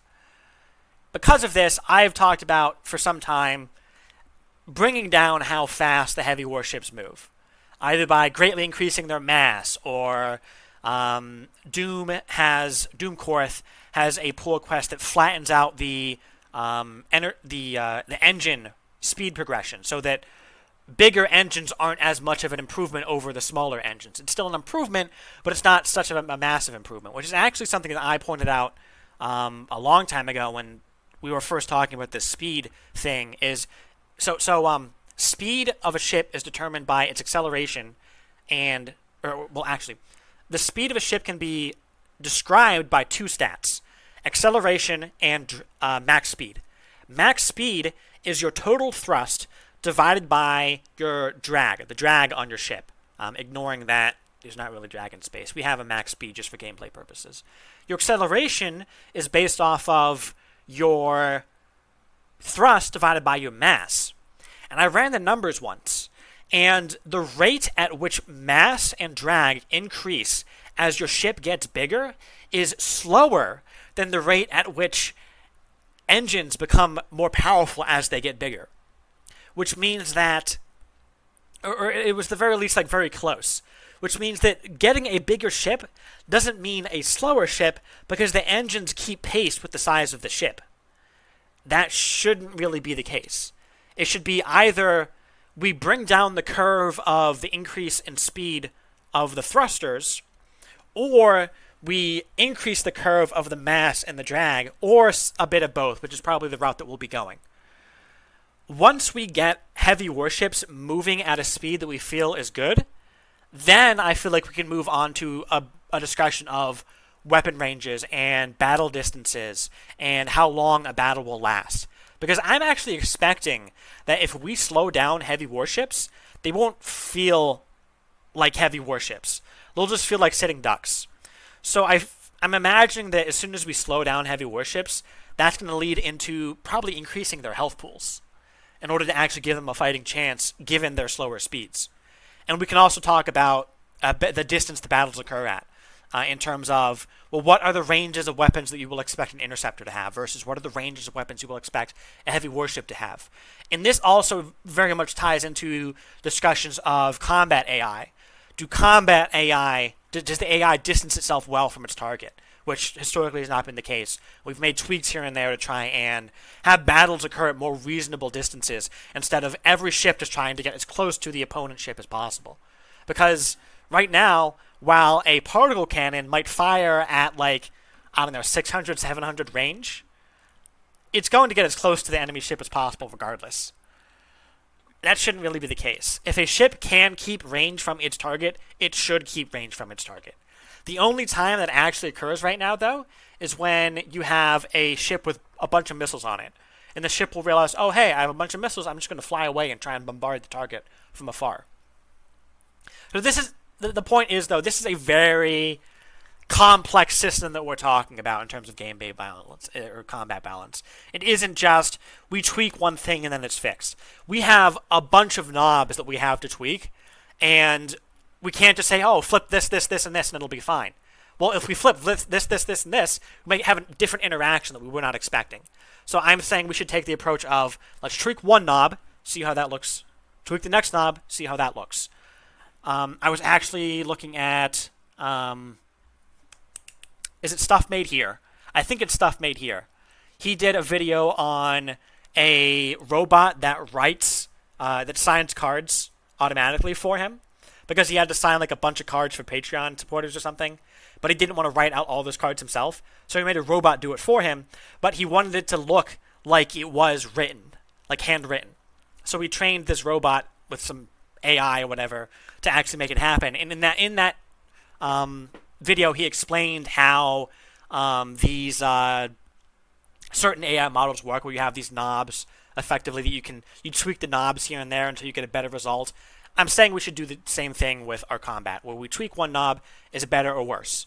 We tweak another knob, is it better or worse? And overall, we should be approaching a more balanced, more engaging combat ecosystem than what we have right now, as opposed to saying, let's make this sweeping change to everything. But yeah, I think that encapsulates what I'm thinking of. Yeah, what he said.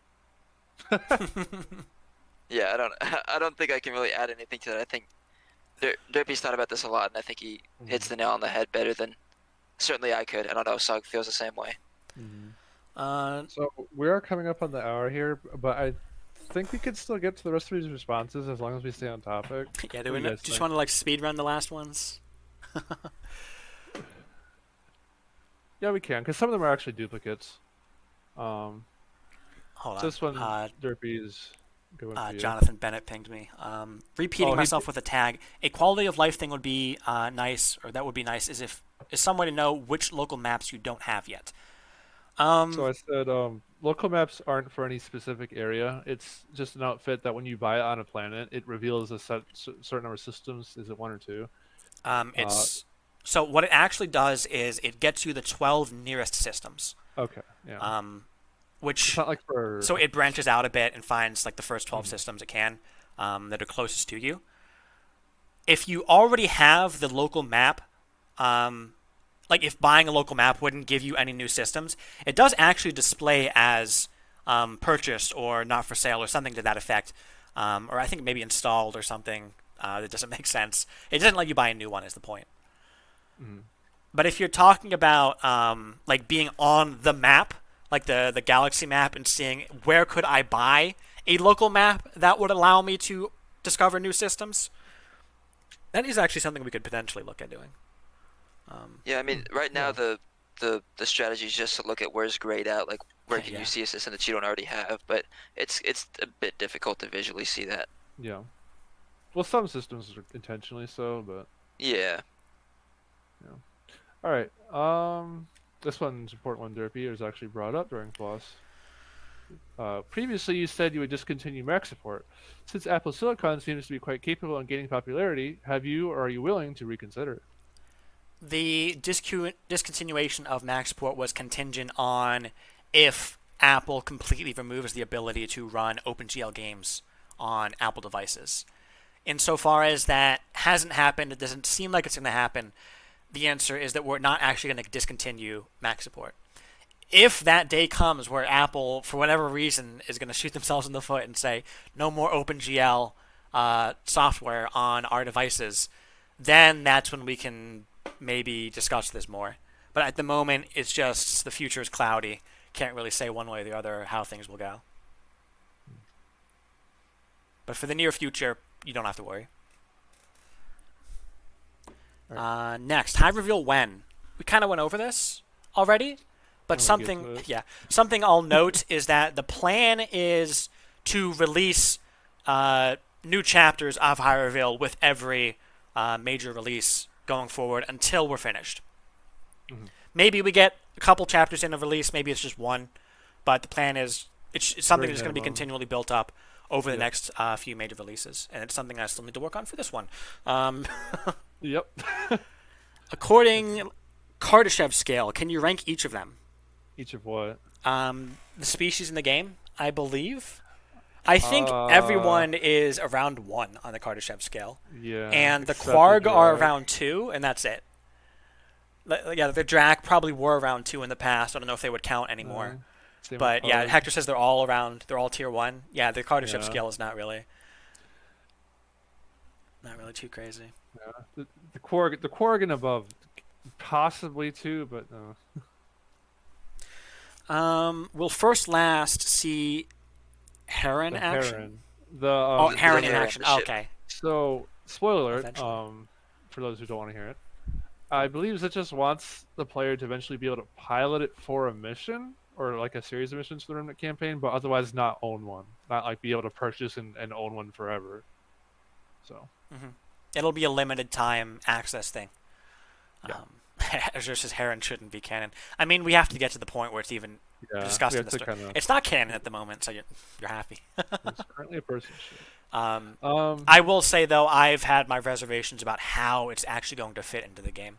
That is really a big question mark to be determined. So yes, at the moment it's not canon. There's a promise that it will be, but there's a question of how does that become the case. And Azure says lore Yeah. doesn't make a lot of sense. And how strong I mean, is it? Where We have to build the why- lore to get to there. So Yeah. maybe it makes sense, maybe it doesn't, and then I will have to say like, hey, I really don't feel like this ship is justified. So, but we'll get there. Liz? Will there be a Heliarch campaign? We touched on this earlier. Yes. The first section of it, the introduction to it, is PR'd on GitHub. I don't remember the exact number for it, but it's there, and we're shooting for it for next update. The intro for it, at least, yes. Yes, the intro for next update, not the whole thing. How long till Wanderer campaign part 3 release? Also touched on that. We don't know. Not for some time. Is there any life on the right side of the galaxy? Hey, The Gegno, we're there is at it. now. There is now. So if you haven't played relatively recently, you can now check out the right side of the galaxy. It's not complete. It's not like the whole thing is filled, but there is stuff over there now. Will we meet There's more Pug? reasons. Yeah. Sorry, go ahead. Will we meet Pug again after the human and Wanderer ones? Yes, the Pug and the Drac are going to be major players in a lot of major storylines in the game. They will constantly pop their heads in, most likely. Although there will also be storylines that do not deal with them at all. This next one's kind of more for Todd than it is for the developers. Not Todd. The all content plugin. That's yours, right, Jeffrey? That's MZ's. That's the, Oh, the, MZ's, the official okay. quote unquote all content plugin. The intention is to Okay. keep it up to date, but if it is a few versions behind, I mean, people all use Todd's, what is it? Addy? No. It's Or Darcy's. Darcy's, yeah. Darcy does Darcy's Omnis. He has Omnis, his own yeah. all content plugin. And then there's World Forge. So I feel like it would almost just make sense to drop support for the official quote unquote all content plugin, and because we have multiple like community all content plugins that provide more. There's also nothing stopping people to contribute themselves to an all content plugin or PR to it or make their own. You can. Yeah, I mean, if it's out of date Yeah. and you open a pull request to bring it up to date, I'll merge it. So it's just not like high priority. When Endless Sky has more content and storylines in the future, why not write a book series about it, or even a movie farther in the future? Unlikely. What are your thoughts on this? Uh, Money. money? No, no. We're not Yes, making Netflix money. series as a sure. Any sort of this sort of thing would be there's a word for I'm thinking right now. It'd be like a fan project. It'd be entirely from people in the community. It'd be cool to kind of come together and be like, "Yo, we've had the game up for a while and it's finished for the most part. We should write a series on it." I definitely see just any individual who plays the game or knows of the game could be going off and writing a series. In fact, I think someone's already done that. Um, I know there's some people in the Discord that kind of like write down their captain's log and kind of make like a little doc or lore thing about it. We have one of our artists, Gefpuzel, or I'm not sure how you say it, Gafu. He likes making animations. I kind of like, so we'll have artists in the future who might like enjoy making like a little short series or short film of this or that. He already has made one where it's like I think it's a rainmaker that takes off and goes into combat. So nothing like official, I guess, for the foreseeable, very, very, very far future. But this sort of thing, it's a passion project. Anyone can do it at any time, and it's almost something to expect just over time. The game is open source and released under a permissible license. So long as you attribute Yes. everything back to Endless Sky, there's nothing stopping you from writing your own book. Yep. Cite your sources. Yeah. Yeah, please. What are the plans on Alpha Wars 2 or anything else to do with the alphas? The alphas are kind of an undercurrent in the storyline right now. MZ did mention writing an alpha storyline after he finished the Wander campaign, but evidently that hasn't happened. There are plans to eventually put a bit more of a spotlight on them, but for now they are effectively a baddie in the shadows for humanity. Hmm. And I think it's a good place to keep them for the majority of time. They're kind of this underlying, as you say, baddie, not just in humanity as well. Like it's implied that they kind of mess with the Korath, or it's implied that the Remnant know about them. But as for something like Alpha Wars Part 2, Electric Boogaloo, no. Probably not like a big thing. If anything, this would be even farther beyond Wanderer's Act Part 3. It'd be like we have all core stories done. So like the human stuff. So the plans, none at the moment, besides from what MZ may have thought about. But anything to do with the alphas in the future? Yes. How are you planning to rebalance fighters to make them more viable for player use? I think that this is kind of tied into the combat discussion that was the combat balancing discussion that was mentioned earlier. How interceptors are in a very weak spot; they have no niche. Fighters are effectively just interceptors that you don't need a hyperdrive for, and you need special ships to carry. So they're kind of in the same boat. I think that the main thing is just making it so that they don't get shredded by heavy warships so quickly, which requires them always being quicker than a heavy warship. Most likely requires AI changes so that the fighters put themselves in better positions as to not get blasted. I don't think that we should be buffing the damage output or the survivability of fighters in terms of survivability in combat. I think that what we should be doing is making it so that fighters are more likely to survive after being disabled. And something I've talked about possibly doing and kind of threw out there as an idea, but nobody's kind of bitten at making this a pull request yet, is let's say you have a fighter that gets disabled in the middle of combat. What if it had emergency thrusters that kicked it as hard as it could out of the area where the combat is occurring? So that at the end of the battle, once all the heavy warships in the middle are done killing each other, whichever side wins would be able to fly out and collect their fighters from the edge of the combat zone. This way, we wouldn't be buffing fighters in combat, so fighters would still be as strong as they are now, which, if you have a lot of fighters, can be very strong. If you've ever flown into, like, Cestor space with a single ship and tried to fight an enemy like a Cestor carrier, those fighters can really do a number when they come in numbers. I do want to add real quick, because someone in chat asked if the player strafing would be a thing. So this I did say probably not. This kind of ties into a PR that was recently opened on fighters. We don't want to give fighters any sort of special mechanic to survive that other ships won't, because what we're trying to do with the game is balance it around giving whatever the player can do, technically the AI can do, and vice versa.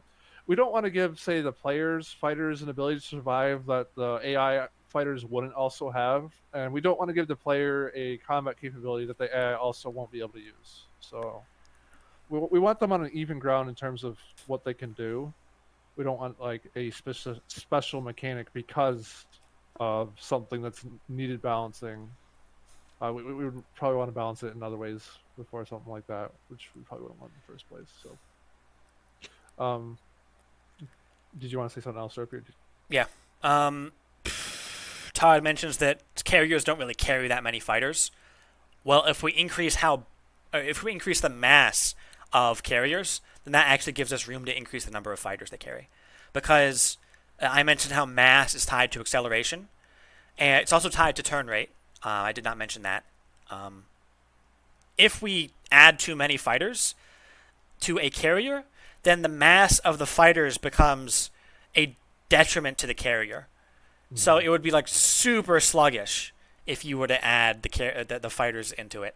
I think that what we should have is if we greatly increase the mass of carriers, that gives us room to increase the mass of fighters without making it so that an unladen carrier versus a laden carrier is a massive difference in combat capability.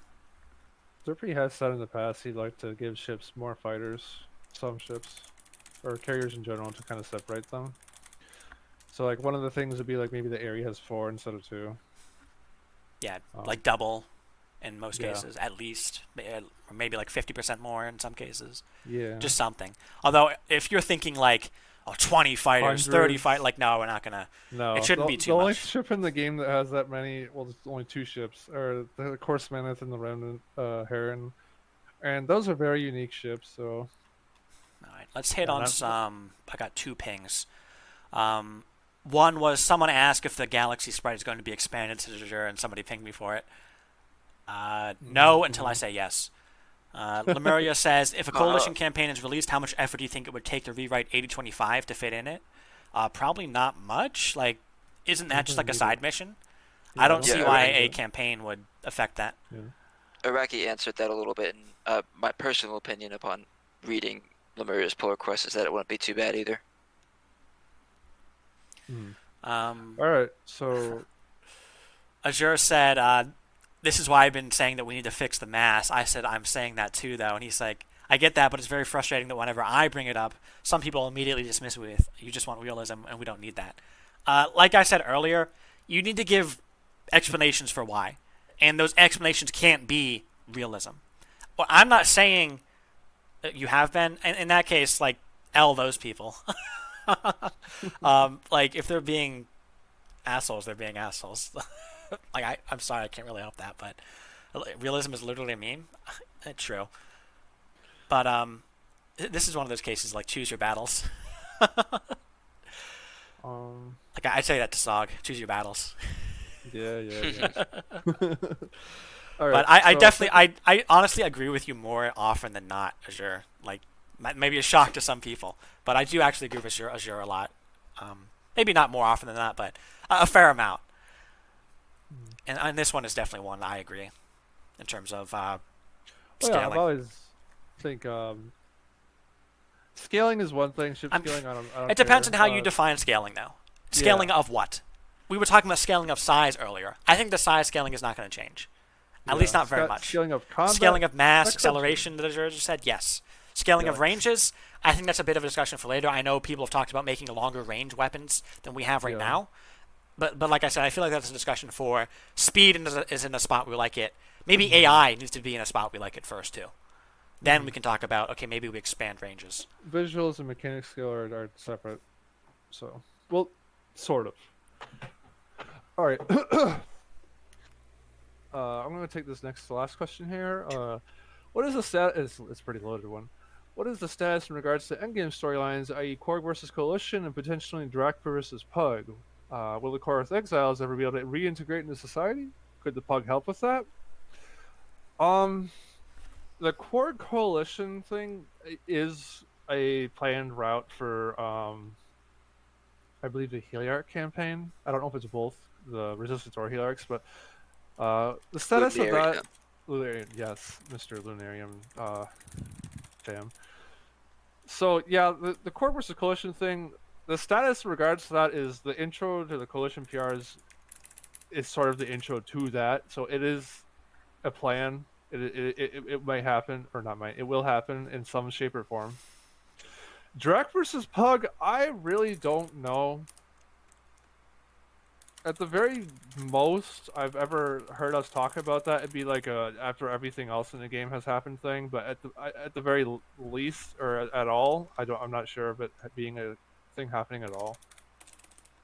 Because Yeah, it's with the Drak, yeah, the thing with the Drak and the Pug is that they're supposed to be these kind of mysterious, eldritch or spooky kind of powers that are controlling certain things from behind the shadows. Having them just kind of thrown into the public and thrown into just the middle of gameplay just to fight each other, it seems to be kind of a stretch from what their purpose really is in the game.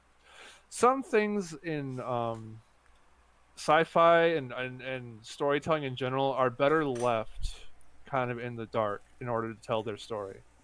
So I will say plugins are a great thing for that. I know several plugins out there are really like the Direct versus Pug kind of concept because they're never actually pinned against each other in game. But as for what this is asking for and the status regards to a Direct versus Pug situation, unlikely. But after the game is mostly done and we've gone through all the stories, it could be something to ask again, I suppose. yeah, And then, one sec. Will the you're Korth good. Exiles ever reintegrate into society? I'm not exactly sure what this is asking. Like, whose society with who? Do you mean like The within Korth the Exiles galaxy? going back into Korth space. Korth space? Okay, so with like the Efret? Yeah. Uh, I don't know. I I mean, know that I think a Raven lot and of these her questions crew- are just like to be determined. Yeah, We a don't lot of really want these to are- show our cards too much on some of these because these are very long term, like very Yeah. big story points that we'll see how things turn out. And it might be that some of these are up to player choice as to how things happen, or at the very least, the choices you make will determine the actual outcomes. I know there's work on the Korth campaign, but not anything sort of like late game. Will the Korth ever be part of everything again? Sort of thing. It really does come down into as we get to it, as lore and stuff progresses. It's not something we would decide like early on, like, oh yes, the Korth campaign ends with the Korth invading humans or something like that. That's not. It's kind of what we work with things step by step. So for example, the coalition might be like talk about the Korg versus the coalition in the end of it, but that's not something we're kind of gonna 100% bake on. We're gonna slowly work it up to that sort of thing. But so in general, Korg versus coalition, pretty much a plot point. Direct versus Pug, probably not until we look at things later on. Maybe not really in the air, and then Korth Exiles also in the air. Yeah, like things that involve specific species, like the Core versus Coalition or Korath Exiles. I think those are things that will Yeah. maybe be addressed in their respective storylines when those get made. Things as large as, like, maybe not addressed or maybe not resolved, but at least addressed. And then Jack versus Pug is very, very broad.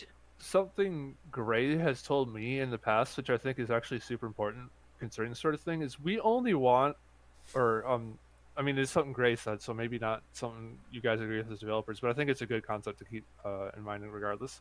We only want each species to have so many ties with other species in the game. Hmm. We don't want one species to have a link to everything else in the game.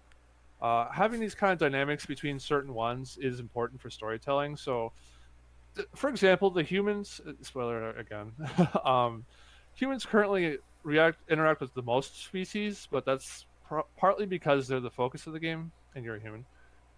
Humans interact with mainly the high, um, the wa- um, the high, the wanderers, the pug, somewhat to the Korath, Quark. and Korg, yes, the Korg, and the Alphas. So that's already 5, 6 ties there. But we don't want to do that with every single race because that starts to get a little messy. So the coalition mostly interact with themselves as the Heliarchs. They are actually themselves 3 species to begin with: the Korg and the player, and maybe like future species depending on how that turns out. The Korath, they depends on which one you're talking about. They interact with themselves, the Korg, technically the Wanderers, and then technically the humans. There have been like lore bits saying the Korath have interacted with the High in the past, or um, The the Bunradia. Wanderers have been in Kahet space in the past, for example. But we don't want to have this sort of case where the Korath or the Coalition just all of a sudden have missions and campaign content to go to every single species in the entire game. That starts to get to be a little bit too much saturation. So we like having these kind of limited scopes to where a given species campaign goes. So that's kind of to follow the point of will the Korath ever reintegrate, sort of thing. So and how and why these sorts of things require a lot more of a wait to see where it goes approach rather than, oh yes, it'd be cool if we just had planned that they interact with everything in all of it. So Last and then, question. yep. When will Endless Sky Launcher 2 get audio controls? Actually, you can pause the music if you go to the bottom of it. No, I'm kidding. This is a question for MCO, Yeah. not us. And MCO is another dev, but he's the one who manages Endless Sky Launcher, and that's not really a dev product. It's just kind of MCO's thing. I'm We have assuming this is a because it's room. loud. Yeah, we have a room on the Discord server for ES Launcher 2. I would ask there and then ping Yeah, MCO, things, yeah. perhaps. It's probably one of those things that he's going to get to. It's just not too high priority.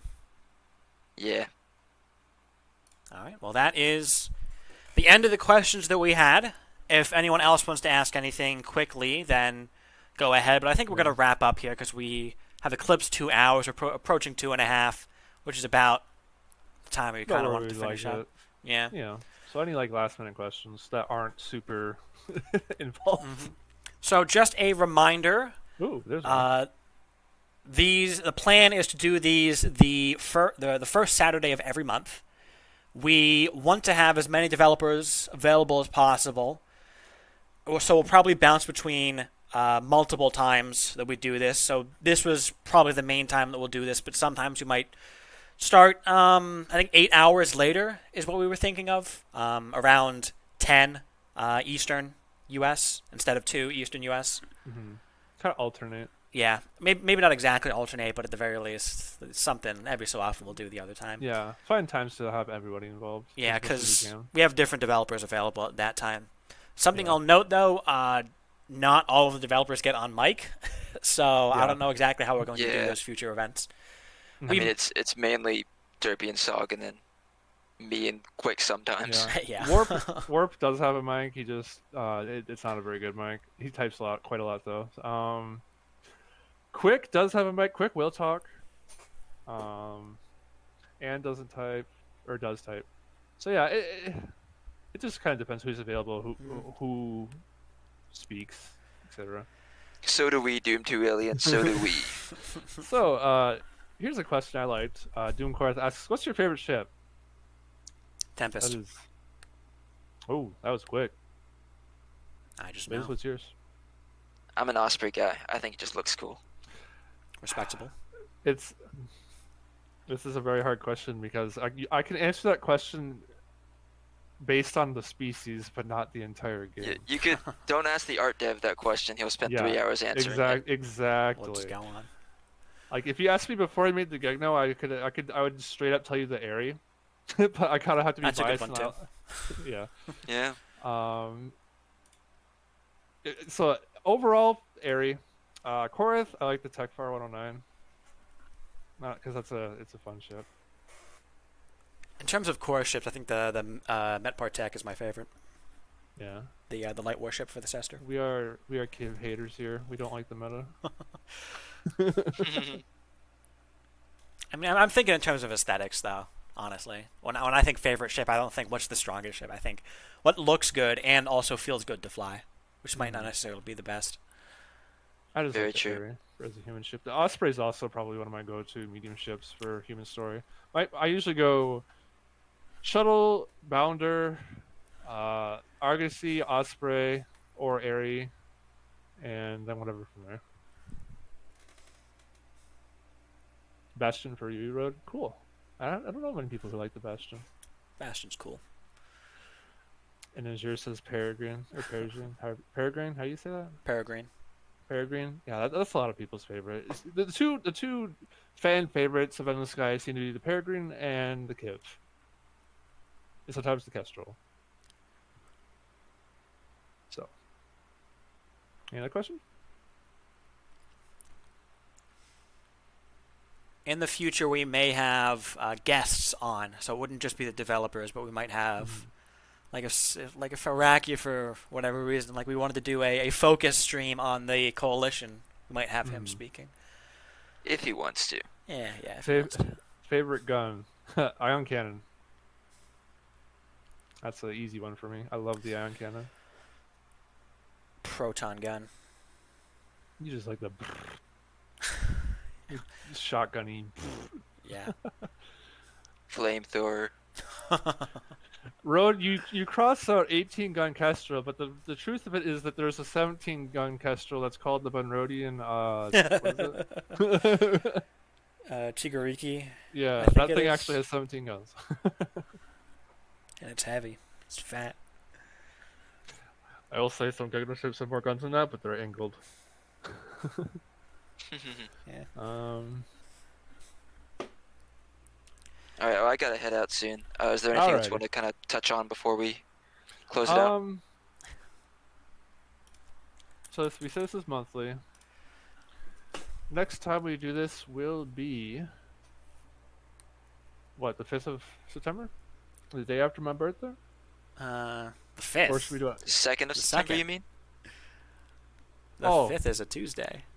Oh shoot. Some of us have jobs. Hold up. Yeah, the 2nd. Me and my not knowing months. You were looking at this month. It is the 5th. I was, yeah, my bad. Yeah, so the 2nd of September would be the next time we do this. 2 days before. Probably going to do it at the 10 time, just so we can Yeah. kind of test it out. I will say I noticed at least 30 people in the chat on Discord, and I think 24 hours into the 26 stream. is when I saw it cap, or when I saw it peak out on the stream.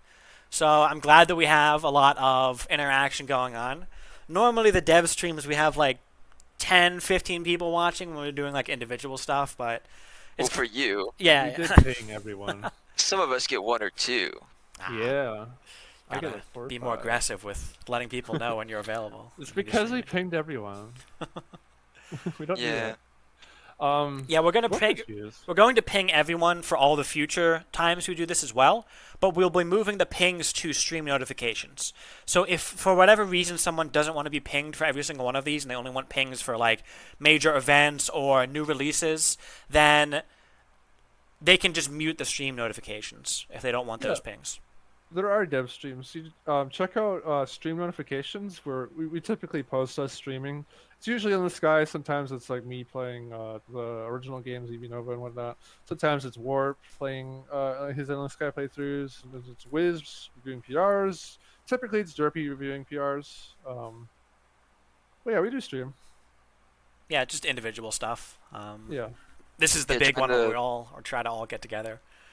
Join the Um, ES stream squad role. Yeah. Is that what it's called? Yeah, So and Stream Join Squad, that. Derpy Stream Squad. in server info, if you check that we have a list of opt-in roles that Dino is able to give you.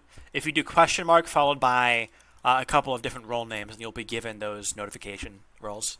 And then whenever we're doing a stream, we ping that role, and you'll be able to be notified. Thank you, Todd. Mhm. Do we want to have people? I like feedback for this, for see how well it's gone. If you think we could do anything to improve, should that be done on a separate form, or do you think they could do that on submissions? I mean, we have the submission box. Just go ahead and ask questions. It doesn't even have to be questions. It can just be comments.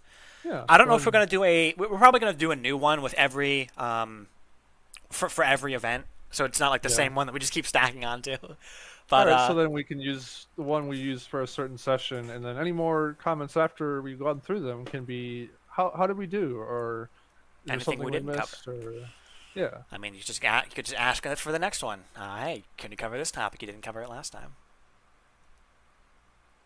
If you ask about Wonder Camp 3 Part 3 again, I'm gonna I don't know. No, Yeah, if we see repeat questions, we're going to say, like, oh, we talked about this on such and such Yeah. date. Because, like I said, the replays for these are going to be available on YouTube. We'll link the replays once they are up. So if for whatever reason you only caught part of this and want to see the whole thing, or maybe you're somebody who didn't catch any of it, you can still check the replay after the fact to see what happened. We could definitely I think something we could do in the future is if we as the devs have any questions for the community. Yeah, we'll use this forum to ask as well. Yeah. Yeah, that'd be good to have like a kind of geared question to have each form around. Like, if you don't have a specific question, you can answer this question or something like that. Yeah. Lemuria asked, how many new people did Floss Weekly bring us? I don't know. I don't know. I don't think anyone like particular on that specific time, but oh no, I know we got John hooked. That's for sure. Yeah, he's playing the game while he's listening to us talk. Have you died yet? No. Oh, he said only once. There we That's go. pretty good. Yeah. He also has caps lock on. He was at 3 times speed. I suggest changing the keybind for that. Yeah. I don't like caps lock as the speed key, but that's what it was in Escape Velocities. That's what it is in Endless Sky, at least for our existing keybinds. Remove fast forward. I mean, I've said before, I almost feel like we should, but it's kind of difficult to say at this point. We're gonna remove Kind of one it. of those game rule things. Yeah. Do it. Add fast backward. Oh. Huh. I don't know if we're Just gonna be able to rewind your reverse dad. time like that. All right. I think we're coming up in 30. Yeah. So that was pretty successful. yeah. Thanks for coming, everybody. Yep. Thank everybody for coming. Like we said, we're going to be doing this again on the 2nd of September. Most likely starting 8 hours later than currently. Hopefully with different guests or different developers available at that time. We will open a new feedback box or a new submission box for that one. I don't know if we're going to do it right after this one or if we're going to wait until we're closer to the date of the next one. That's probably up to Hector because he was the one who decided to put the submission box together. But yeah, once again, glad everybody came. Thank you for coming. Hope you had a good time, and we'll see you Have a next good day. time. See ya. Bye bye. Adios. All the luck till then.